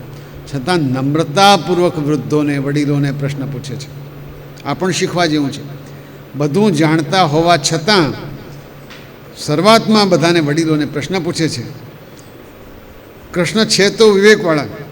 પ્રશ્ન છે કે નંદજીને કહે મારે પૂછવું એટલા માટે છે. હવે તર્ક સાંભળો. એ તર્ક કરે છે કૃષ્ણ પોતે. કે શું તર્ક છે? જ્ઞાત્વા ચ કર્માણી જનોયમ અનુતિષ્ઠતિ વિદુષ કર્મ સિદ્ધિ સ્યાત તથા ન વિદુષો ભવેત. સામાન્ય લોકો જાણે અજાણે જાતના કર્મો કરતા હોય છે. કેટલાય અનુષ્ઠાનો કરતા હોય છે, યજ્ઞો કરતા હોય છે. એમાંથી જાણી સમજીને જો કર્મ કરે તો એ સફળ થાય. પણ જો અણસમજથી કરે તો એ સફળ ના થાય. એટલા માટે હું સમજવા માગું છું કે આ કર્મ કયું કરો છો. વિદુષ કર્મ સિદ્ધિ સ્યા, જાણી સમજીને કરીએ તો સિદ્ધિ મળે. નંદ બાબા બહુ નિખાલસ છે. એમણે માંડીને વાત કરી, જો દીકરા, આ ઇન્દ્ર ભગવાન ખરા ને, એ આપણને વરસાદ આપે, અને વરસાદ તો ઇન્દ્રના નોકર છે, મેઘ તો એમના ચાકર છે. એ ઈચ્છે તો જ વરસાદ આવે, નહીં તો વરસાદ ના આવે. વરસાદ હોય તો જીવન મળે, વરસાદ હોય તો અનાજ થાય, વરસાદ હોય તો ગાયોને દૂધ મળે. વરસાદ વિના તો કશું શક્ય નથી. એટલે આપણે યજ્ઞ કરીએ, ઇન્દ્ર રાજી થાય, ઇન્દ્ર રાજી થાય તો વરસાદ આવે, વરસાદ આવે તો આપણું જીવન જીવાય. બાળકને સમજાવે છે, એવમ વિસૃજે ધર્મ પારંપર્યાગતમ ન રહ કામાત લોભાત ભયાત દ્વેષાત સવય નાપનું તે શોભન. અને પરંપરાથી આ ચાલ્યું આવે છે. જો લોભથી, મોહથી કે કોઈ બીજા કારણથી આ પરંપરા છોડી દઈએ તો દોષ લાગે, આપણે પાપમાં પડીએ. નંદ બાબા બહુ સરળ છે, વ્યવહારુ છે, નિખાલસ પણ છે. પણ કૃષ્ણ પાછા પૂછે છે, બાબા, કર્મણા જાયતે જંતુ કર્મણૈવ વિલીયતે, સુખમ દુઃખમ ભયમ ક્ષેમમ કર્મણૈવ અભિપદ્યતે. બાબા, મને તો એવું લાગે છે કે જે કોઈ પણ જીવ હોય, કામ કરે તો જીવે, કામ ના કરે તો મરી જાય. એને જે કંઈ હોય પોતાના કામનું જ ફળ મળે. આપણે ગાયો ચારવા જઈએ તો ગાયો ચારી શકે, જઈએ નહીં તો ચરાવાય કેવી રીતે? પાણી ભરવા જઈએ તો પાણી પીવાય, નહીં તો પાણી કેવી રીતે પીવાય? કામ કરે તો જ માણસને ફળ મળે. ભગવાને સિદ્ધાંત રજૂ કર્યો કે બધાનું ફળ કર્મ પ્રમાણે મળતું હોય છે, એવું મેં તો ભાઈ સાંભળ્યું છે. અને જો બધાને કર્મનું ફળ મળતું હોય તો આ ઇન્દ્રની પૂજા કરવાની જરૂર શું છે? વૈજ્ઞાનિક વાત છે. કેમ કે હું તો સમજું છું કે પૂર્વ સંસ્કારથી કર્મફળ થતું હોય છે. પહેલાં જે સંસ્કાર મળ્યા હોય એમાં પ્રમાણે કામ કરે અને એ કર્મફળને ઇન્દ્ર પણ બદલી નથી શકતો, તો પછી આ પૂર્વ સંસ્કાર એટલે કે આપણો સ્વભાવ એ આપણે બદલવાના નથી, ઇન્દ્ર બદલી શકે નહીં. સ્વભાવતંત્રો હિ જન સ્વભાવમનુવર્તતે સ્વભાવસ્થમ ઇદમ સર્વમ સદેવા સુરમાનુષમ. શું દેવ હોય, શું મનુષ્ય હોય, શું અસુર હોય, સ્વભાવથી જ બધું કરે છે, સ્વભાવ બધું કરાવે છે. તમે ઇન્દ્ર વચ્ચે આવ્યો ક્યાંથી? વચ્ચે એક વચેટીઓ ક્યાંથી આવી ગયો? મજબૂત તર્ક છે, લોજિક તો છે. આપણી સંસ્કૃતિનો એક મહત્ત્વનો સિદ્ધાંત કર્મફળનો છે, આપણે બધા જાણીએ છીએ. શુકદેવજી કહે છે, હવે કૃષ્ણ સમજાવવા માંડે કે મનુષ્ય પોતાના સ્વભાવને આધીન છે. સ્વભાવતંત્ર, કેવો સરસ શબ્દ, ન સ્વતંત્ર ન પરતંત્ર, સ્વભાવતંત્ર. સ્વભાવને જે અનુસરે છે, આખું જગત સ્વભાવને અનુસરે છે, સમષ્ટિ માટે પણ સાચું છે. તો પછી કર્મૈવ ગુરુ ઈશ્વર, કર્મ જ આપણો ગુરુ ને કર્મ જ આપણો ઈશ્વર. ઇન્દ્રને શું કરવા પૂજવો પડે? અને છેલ્લે તકિયાકરમ સમાપન કરે છે. હું તો માનું છું કે માણસે પોતાના સ્વભાવ પ્રમાણે પોતાના વ્યવસાય અને કર્મને કરવું જોઈએ, ધર્મનું પાલન કરવું જોઈએ. જેનાથી આજીવિકા વ્યક્તિને સરળતાથી મળે એ જ એનો ધર્મ, જીવવા માટે ધર્મ હોય. હવે આ કૃષ્ણની આ વાતો બધી સાંભળી છે એટલે નંદબાવા વિચારમાં પડ્યા. અંજસા એને વર્તે તો તદેશ વાસ્ય હિ દૈવતમ. હવે જેનાથી આપણી આજીવિકા ચાલતી હોય એને છોડીને બીજા દેવને ભજીએ તો ખોટું કહેવાય કે ન કહેવાય? આ કૃષ્ણની વિચારસરણી છે. જેમ કે વિદ્વાન હોય તો એને ભણવું અને ભણાવવું જોઈએ, રાજા હોય તો રાજ્યનું સંચાલન કરવું જોઈએ, વેપારી હોય તો વેપાર કરવો જોઈએ. આપણે ગોવાળિયા છીએ તો આપણે ગાયોને ચારવી જોઈએ. આપણને આ પર્વત નદીઓ બધું આપે છે તો એની પૂજા કરવી જોઈએ. આટલું સમજાવતા કૃષ્ણે એક વિચાર મૂક્યો કે આપણે બધા જાણીએ છીએ કે સૃષ્ટિ તો ત્રિગુણાત્મક છે, સત્વ, રજસ અને તમસની બનેલી છે. અને રજોગુણના પ્રભાવથી જ વાદળો વરસે છે, અન્ન થાય છે, આજીવિકા મળે છે.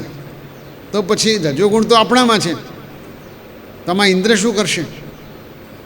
પિતાજી, આપણે તો વનવાસી છીએ. જે ગણો તે આપણા માટે તો પહાડ, જે ગણો તે નદી, જે ગણો તે ગાયો. એટલે આપણે એવું કરીએ, આ ગિરિરાજની જ પૂજા કરીએ. એમને જ ભોગ ધરાવીએ, અને પછી એવું હશે તો વિદ્વાનોને બોલાવીશું, જમાડીશું, દાન આપીશું. અરે બધાને જમાડીએ, ગાયોને જમાડીએ, અને પ્રદક્ષિણા પણ ગિરિરાજની જ કરીએ. સૌથી પહેલો કુદરતની ભક્તિ કરવાનો વિચાર કૃષ્ણે આ રીતે આપ્યો છે. યમુના નદી, કદંબ વૃક્ષ, વાંસળી અને હવે ગિરિરાજ. પ્રકૃતિની આવી પૂજા કદાચ ભાગ્યે જ બીજા કોઈ ભગવાને કરી છે. કૃષ્ણ પ્રકૃતિ પ્રેમી છે, એટલે એમણે સૂચન કર્યું કે આપણે પર્વતની જ પૂજા કરીએ. એતન મમ મતમ તાત ક્રિયતામ યદિ રોચતે અયમ ગો બ્રાહ્મણાદ્રીનામ મહ્યમ ચ દૈતોમખમ. હે પિતાજી, આવો મારો મત છે, મારો અભિપ્રાય છે. અને પછી શું કહે છે? ક્રિયતામ યદિ રોચતે, તમને ગમે તો કરો. કૃષ્ણ બહુ હોશિયાર છે. અર્જુને પણ છેલ્લે જ એવું કીધેલું, તને ઠીક લાગે તેમ તું કર. અહીં પણ એવું જ કહે છે, તમને ઠીક લાગે તો કરો, અને મને આ ગમે છે. પાછું પોતાની વાત તો કહી દીધી, મને આવું ગમે છે. હવે આવું સમજાવનાર જો કનૈયો હોય તો નંદ બાબા ના કેવી રીતે પાડે? આટલો પ્રેમથી સમજાવે છે. બધાએ વાત વધાવી લીધી છે. એટલે બ્રાહ્મણોએ પહેલાં સ્વસ્તિ વચન કહ્યા. બ્રાહ્મણોને, ગિરિરાજને, ગાયોને ભોજન, દક્ષિણા, ઘાસચારાથી તૃપ્ત કર્યા. બધાએ ગોપ પરિવારોએ ગાયો સહિત ગિરિરાજની પરિક્રમા કરી છે. સુંદર શણગાર સજી ઉત્સવ કર્યો છે. ગોપ ગોપીઓ, બળદગાડા, ગાયો, વાછરડા બધાને શણગાર્યા છે. ભાતીગળ બનાવ્યા છે. અને શુકદેવજી કહે છે, કૃષ્ણસ્ત્વન્યતમમ રૂપમ ગોપ વિશ્રંભણમ ગતઃ. કૃષ્ણે આ ગોવાળિયાઓને એમ લાગે કે ખરેખર ગિરિરાજ પણ એક ભગવાન જ છે, એટલે પોતે એક બીજું સ્વરૂપ પોતાનામાંથી જ પ્રગટ કર્યું છે, જે ગિરિરાજ ઉપર છે. ને ગિરિરાજ જાણે ભોજન લેતા હોય એવું સ્વરૂપ છે. બોલીએ શ્રી ગિરિરાજ ધરણ કી જય. આવું ગિરિરાજનું સ્વરૂપ કરીને કૃષ્ણ પોતે ભોગ ભોગવવા માંડ્યા છે. બધી દક્ષિણા, બધી ભોજન ધરેલું એ પ્રસાદ લેવા માંડ્યા છે. શૈલોસ્મીતિ બ્રુવન ભૂરી બલિમ આદત બૃહદવપુ. હું જ ગિરિરાજ છું એમ કહીને બધી સામગ્રી જમવા લાગ્યા છે. કૃષ્ણ પોતે જેમ અનેક વાછરડા બનાવ્યા, એમ અનેક ગાયો બનાવી, એમ અહીંયા પોતાનું સ્વરૂપ ગિરિરાજ સ્વરૂપ બનાવ્યું છે. આ સ્વરૂપને જોઈને કૃષ્ણ પણ વ્રજવાસીઓની સાથે એને નમન કરે છે. પોતાનું જ સ્વરૂપ એને કૃષ્ણ પાછા નમન કરે છે. સ્તુતિ કરીને આશ્ચર્ય દર્શાવે છે, ઓહો, ગિરિરાજ કેટલા પ્રસન્ન છે. આ જ આપણું સર્વસ્વ છે. એમનો અનાદર એટલે આપણો અનાદર, એમની પૂજા એટલે આ સાચી પૂજા. આ રીતે શ્રી કૃષ્ણની પ્રેરણાથી શુકદેવજી કહે છે, નંદ બાબા સહિત બધા વડીલો, ગોપ ગોપીઓ બધાએ ગિરિરાજ, ગાયો, બ્રાહ્મણોને પૂજ્યા છે. અને પછી કૃષ્ણની સાથે નાચતા નાચતા, ગાતા ગાતા વ્રજમાં પાછા આવ્યા છે. ગિરિરાજ, વન, પર્યાવરણ, ગાય, વિદ્વાનનો મહિમા ગાયો છે. આ બાજુ પોતાને મળેલી પૂજા બંધ થતાં ઇન્દ્ર ક્રોધે ભરાયા છે. ઘણી વખતે ચા કરતાં કેટલી ગરમ હોય. ઇન્દ્ર ગુસ્સે ભરાયા છે. નક્કી કે ખૂબ પ્રતિશક્તિશાળી પ્રલય લાવી શકે એવા મેઘો, સંવર્તક મેઘોને આજ્ઞા કરી છે કે આ ગોવાળિયાઓ ભાન ભૂલી ગયા છે. એશામ શ્રિયાવલિપ્તાનામ કૃષ્ણના માધ્યમે યેતાત્મનામ ધુનુત શ્રીમદસ્તંભમ પશુન નયત સંક્ષેમ. આ ધનના નશામાં મત્ત કૃષ્ણથી ચઢાવાયેલા બ્રજવાસીઓના અભિમાનને ચૂર ચૂર કરી નાખો, પશુઓનો સંહાર કરો. ઇન્દ્રનો વિચાર કંઈ તર્ક કંઈ જુદી જાતનો છે. એ એવું માને છે કે આ બધું કરનાર પોતે છે, અને ગોવાળિયાઓને ધનનો ઘમંડ થયો છે. કૃષ્ણ એમની સાથે છોકરમત કરે છે, એટલે પોતે ગમે ત્યારે મરનાર છે, તોય આ કૃષ્ણ મારી અવમાનના કરે છે. એ ભૂલી ગયો કે કૃષ્ણ મરનાર નથી, કૃષ્ણ પરમાત્મા છે. ઇન્દ્રના શબ્દોમાં જો આવું બધું યજ્ઞયાગાદીને સર્વસ્વ માનનારા માણસો આવી રીતે કરે તો વિદ્યા માન્વેક્ષી કિમ હિત્વા, બ્રહ્મ વિદ્યાને છોડી દેનારા મૂર્ખ છે. પણ બે વાતો ઇન્દ્રની છે. ઇન્દ્રે એક કીધું કે યજ્ઞયાગાદી નિરર્થક છે, પણ એ પોતે તો યજ્ઞ કરાવતા હતા. અને બીજી વાત કરી છે કે બ્રહ્મ વિદ્યા સર્વસ્વ છે, પણ બ્રહ્મ વિદ્યા જો હોય એનામાં હોય તો ગુસ્સે થાય નહીં. એની ભાષા જે છે એ તો કોઈ રાજા ખીજાયો હોય એવી ભાષા છે. બ્રહ્મજ્ઞાની આવું બોલે જ નહીં.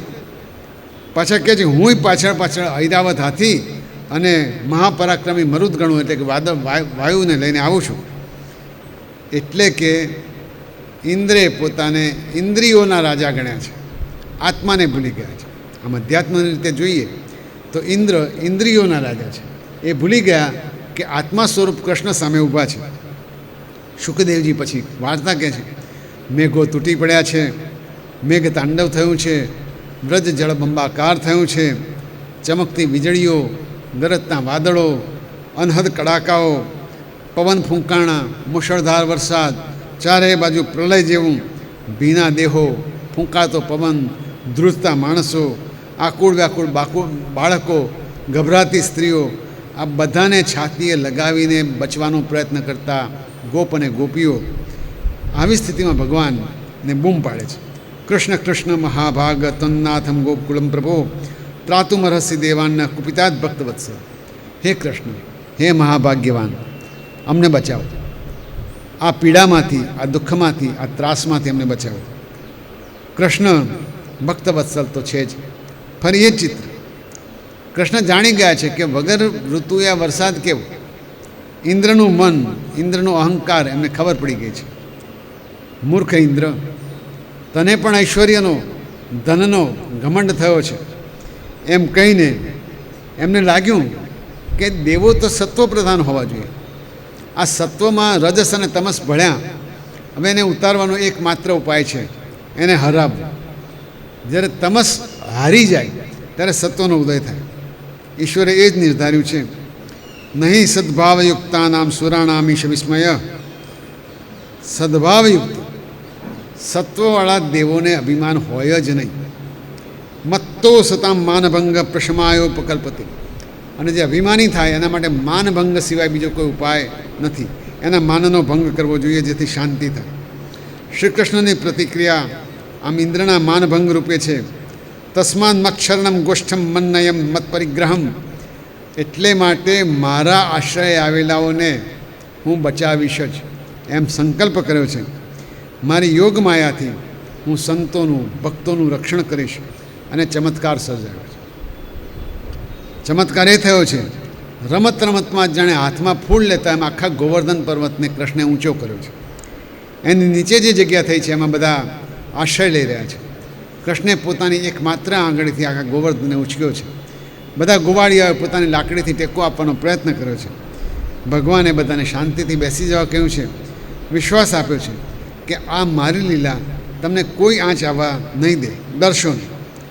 ગોવર્ધનના એ ખાડામાં આખું એ વૃંદાવનના રહેવાસીઓ આશ્રય લઈ રહ્યા છે. ભગવાનની અમી દ્રષ્ટિથી 7 દિવસ સુધી ધોધમાર વરસાદ વરસ્યો છે. કોઈને ભૂખ લાગી નથી, કોઈને તરસ લાગી નથી, કોઈને થાક લાગ્યો નથી, કોઈને પીડા લાગી નથી. ભગવાન યોગેશ્વર છે. એક જ મુદ્રામાં ઊભા રહીને 7 દિવસ સુધી એમણે યથાવત દર્શન આપ્યા છે. ભગવાનની આ યોગ માયાના દર્શન ઇન્દ્રે પણ કર્યા છે. મનનો અહંકાર ઓગળી ગયો છે. મેઘોને રોકી લીધા છે. વરસાદ, આંધી, વાદળ દૂર થયા છે. સૂર્ય મહારાજે દર્શન આપ્યા છે. પાણી ઉતરી ગયા છે. શ્રી કૃષ્ણની આજ્ઞા થઈ છે. સબ સલામત લાગતા બધા બહાર આવ્યા છે. ગોવર્ધનને યથાવત સ્થાપિત કરી દીધો છે. ભગવાન અપિ તમ શૈલમ સ્વસ્થાને પૂર્વવત પ્રભુ પશ્યતામ સર્વભૂતાનામ સ્થાપયામાસ લીલયા.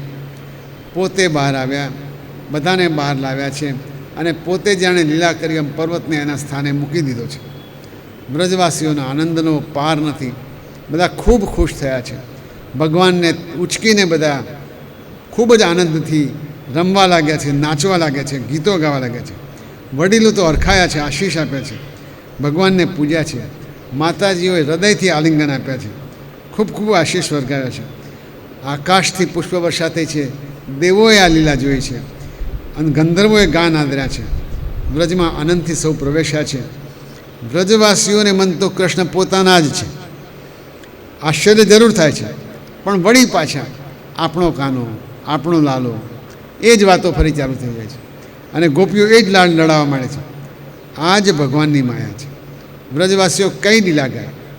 વ્રજવાસીઓ ગોવર્ધન ધારણની લીલા ગાય છે, પૂતના ઉદ્ધારની લીલા ગાય, શકટાસુરને માર્યો છે એની લીલા ગાય છે, તૃણાવર્તને દબાવ્યો એની લીલા ગાય છે. દામોદર ઉલુખલ સાથે બાંધ્યા હતા એ દામોદરની લીલા ગાય છે.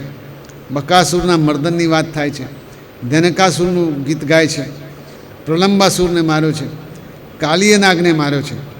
વત્સાસુરને માર્યો છે. કૃષ્ણની આ બધી લીલાઓ યાદ કરીને ગોપીઓ અને ગોપ ખૂબ આનંદમાં છે. આ બધોને ચમત્કાર લાગે છે. પણ નંદરાયના લાડકા માટે આપણને આટલો બધો પ્રેમ કેમ છે?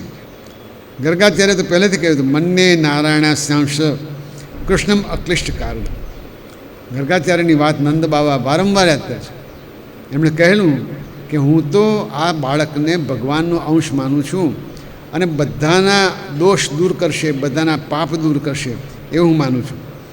વ્રજવાસીઓ આનંદ પામ્યા છે અને પછી ગિરિરાજને ઉપાડી છત્રી બનાવી શુકદેવજી એની સ્તુતિ કરે છે. કેવી રીતે કર્યું? દેવે વર્ષતિ યજ્ઞ વિપ્લવરુષા વ્રજાશ્મ પ્રશાનિલય સીદત્પાલ પશુસ્ત્રીયાત્મ શરણમ દ્રષ્ટવાનુકંપ્યુસ્મયન ઉત્પાટ્યૈકકરેણ શૈલમ બલો લીલોચ્છિલિન્દ્રમ યથા બિભ્રત ગોષ્ઠમપાન મહેન્દ્ર મદભિત પ્રિયન ઇન્દ્રો ગવામ. આખા શ્લોકમાં એમ કહ્યું, ઇન્દ્રનો ગર્વ ગળ્યો છે, ગિરિરાજ ગોવર્ધનના પૂજા અર્ચન થયા છે, વ્રજમાં આનંદોત્સવ થયો છે, બધા એમની દૈવિક કૃપાથી ખૂબ ખુશ થયા છે. ઇન્દ્રમાં સત્વગુણનો ઉદય થયો છે.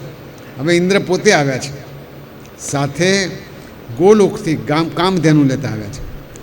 ઇન્દ્ર બહુ જ શરમાયા છે અને કહે છે, વિશુદ્ધ સત્વમ તવ ધામ શાંતમ તપોમયમ દ્વસ્તરજસ્તમસ્કમ માયામયોયમ ગુણસ્સમ પ્રવાહો ન વિદ્યતે ગ્રહણાનુબંધ. હે ભગવાન, તમે વિશુદ્ધ સત્વમય છો, તમારું શાંત ધામ છે, તમે તપોમય છો, રજ અને તમનો તમારામાં કોઈ અંશ નથી, તમે માયામય છો, બધા ગુણોને તમે જીતી ગયેલા છો, કોઈ પણ જાતના ગુણથી તમે બંધાતા નથી. આપનું યુગકર્મ જ બધા માટે સર્વસ્વ છે. ત્વેષાનુગૃહિસ્મી વસ્તુસંભો વૃતોદ્યમ ઈશ્વરમ ગુરુમાત્માનમ ત્વામહમ શરણમ ગત. ઇન્દ્રે શ્રી કૃષ્ણનું શરણ સ્વીકાર્યું છે, પ્રભુના વિશુદ્ધ રૂપની વંદના કરી છે. ઈશ્વરે હસીને એને એક શ્લોક કહ્યો છે, જેમાં અર્થ એવો છે, તમ ભ્રંશયામી સંપદ્યો યસ્ય ચેચ્છામ્યનુગ્રહ. જેની મદ થાય છે એની બધી જ સંપત્તિ હું પડાવી લઉં છું. જેને અભિમાન થાય છે એનો મદ હું ભાગી નાખું છું. જે પોતાને કંઈક માને છે એને કશું જ નથી એમ બતાવું છું અને એમ કરીને મારી કૃપા એના ઉપર હું કરું છું, એમ કૃષ્ણ જવાબ આપે છે. આ જ મોટું આશ્વાસન છે. જ્યારે જ્યારે ઘમંડ થાય ત્યારે કૃષ્ણના વાક્યો યાદ રાખવા જેવા છે. ભગવાન કૃષ્ણની માતા કામધેનુએ પણ ઇન્દ્રની સાથે આવ્યા છે, વંદના કરી છે. કૃષ્ણ કૃષ્ણ મહાયોગીન વિશ્વાત્મન વિશ્વસંભવ ભવતા લોકનાથેન સનાથા વયમચ્યુત. હે કૃષ્ણ, તમે લોકનાથ છો. તમારા થકી ગાયોની જે દયા રખાય છે, ગાયોનું જે પાલન થાય છે, રક્ષા થાય છે, એનાથી અમે લોકો ખરેખર ખૂબ પ્રસન્ન છીએ. કામધેનુએ કૃષ્ણની ઉપર અભિષેક કર્યો છે અને અભિષેક કર્યા પછી એમનું નામ ગોવિંદ, ગોપાલ એવું પાડ્યું છે. ગો એટલે ગાય, ગો એટલે પૃથ્વી, ગો એટલે ઇન્દ્રિયો. આ બધાના સ્વામી કૃષ્ણ છે. ઇતિ ગો ગોકુળપતિમ ગોવિંદમ અભિષિચ્ય સ અનુજ્ઞાતો યયૌ શક્રવ ઋતો દેવાદિભિર્દિશ. ભગવાન શ્રી કૃષ્ણને આ રીતે સમગ્ર બ્રહ્માંડના સ્વામી ગણ્યા છે, દશે દિશાઓના સ્વામી છે અને એમનું નામ ગોપાલ પાડવામાં કામધેનુજીએ કામ કર્યું છે. શ્રી ગોવિંદ માધવ ભગવાન કી જય. શ્રી કૃષ્ણ કનૈયા. શ્રી કૃષ્ણ ગોવિંદ હરે મુરારે.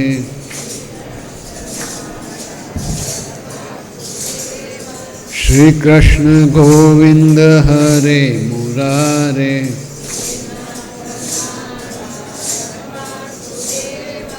શ્રી કૃષ્ણ ગોવિંદ હરે મુરારે.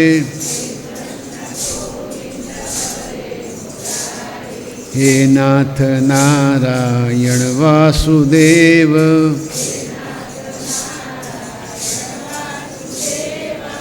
ગોવિંદ જય જય ગોપાલ જય જય. गोविंद जय जय गोपाल जय जय राधा रमण हरि गोविंद जय जय गोविंद जय जय गोपाल जय जय राधा रमण हरि गोविंद जय जय गोविंद जय जय गोपाल जय जय राधा रमण हरि गोविंद जय जय त्वमेव माताश्च पिता त्वमेव त्वमेव बन्धुश्च सखा त्वमेव त्वमेव विद्या च द्रविणं त्वमेव त्वमेव सर्वं मम देव देव त्वमेव सर्वं मम देव देव गोविंद जय जय गोपाल जय जय गोविंद जय जय गोपाल जय जय राधा रमण हरि गोविंद जय जय करारविंदेन पदारविंदम मुखारविंदे विनिवेशयन्तं मुखारविंदे विनिवेशयन्तं वटस्य पत्रस्य पुटे शयानं बालं मुकुन्दं मनसा स्मरामि बालं मुकुन्दं मनसा स्मरामि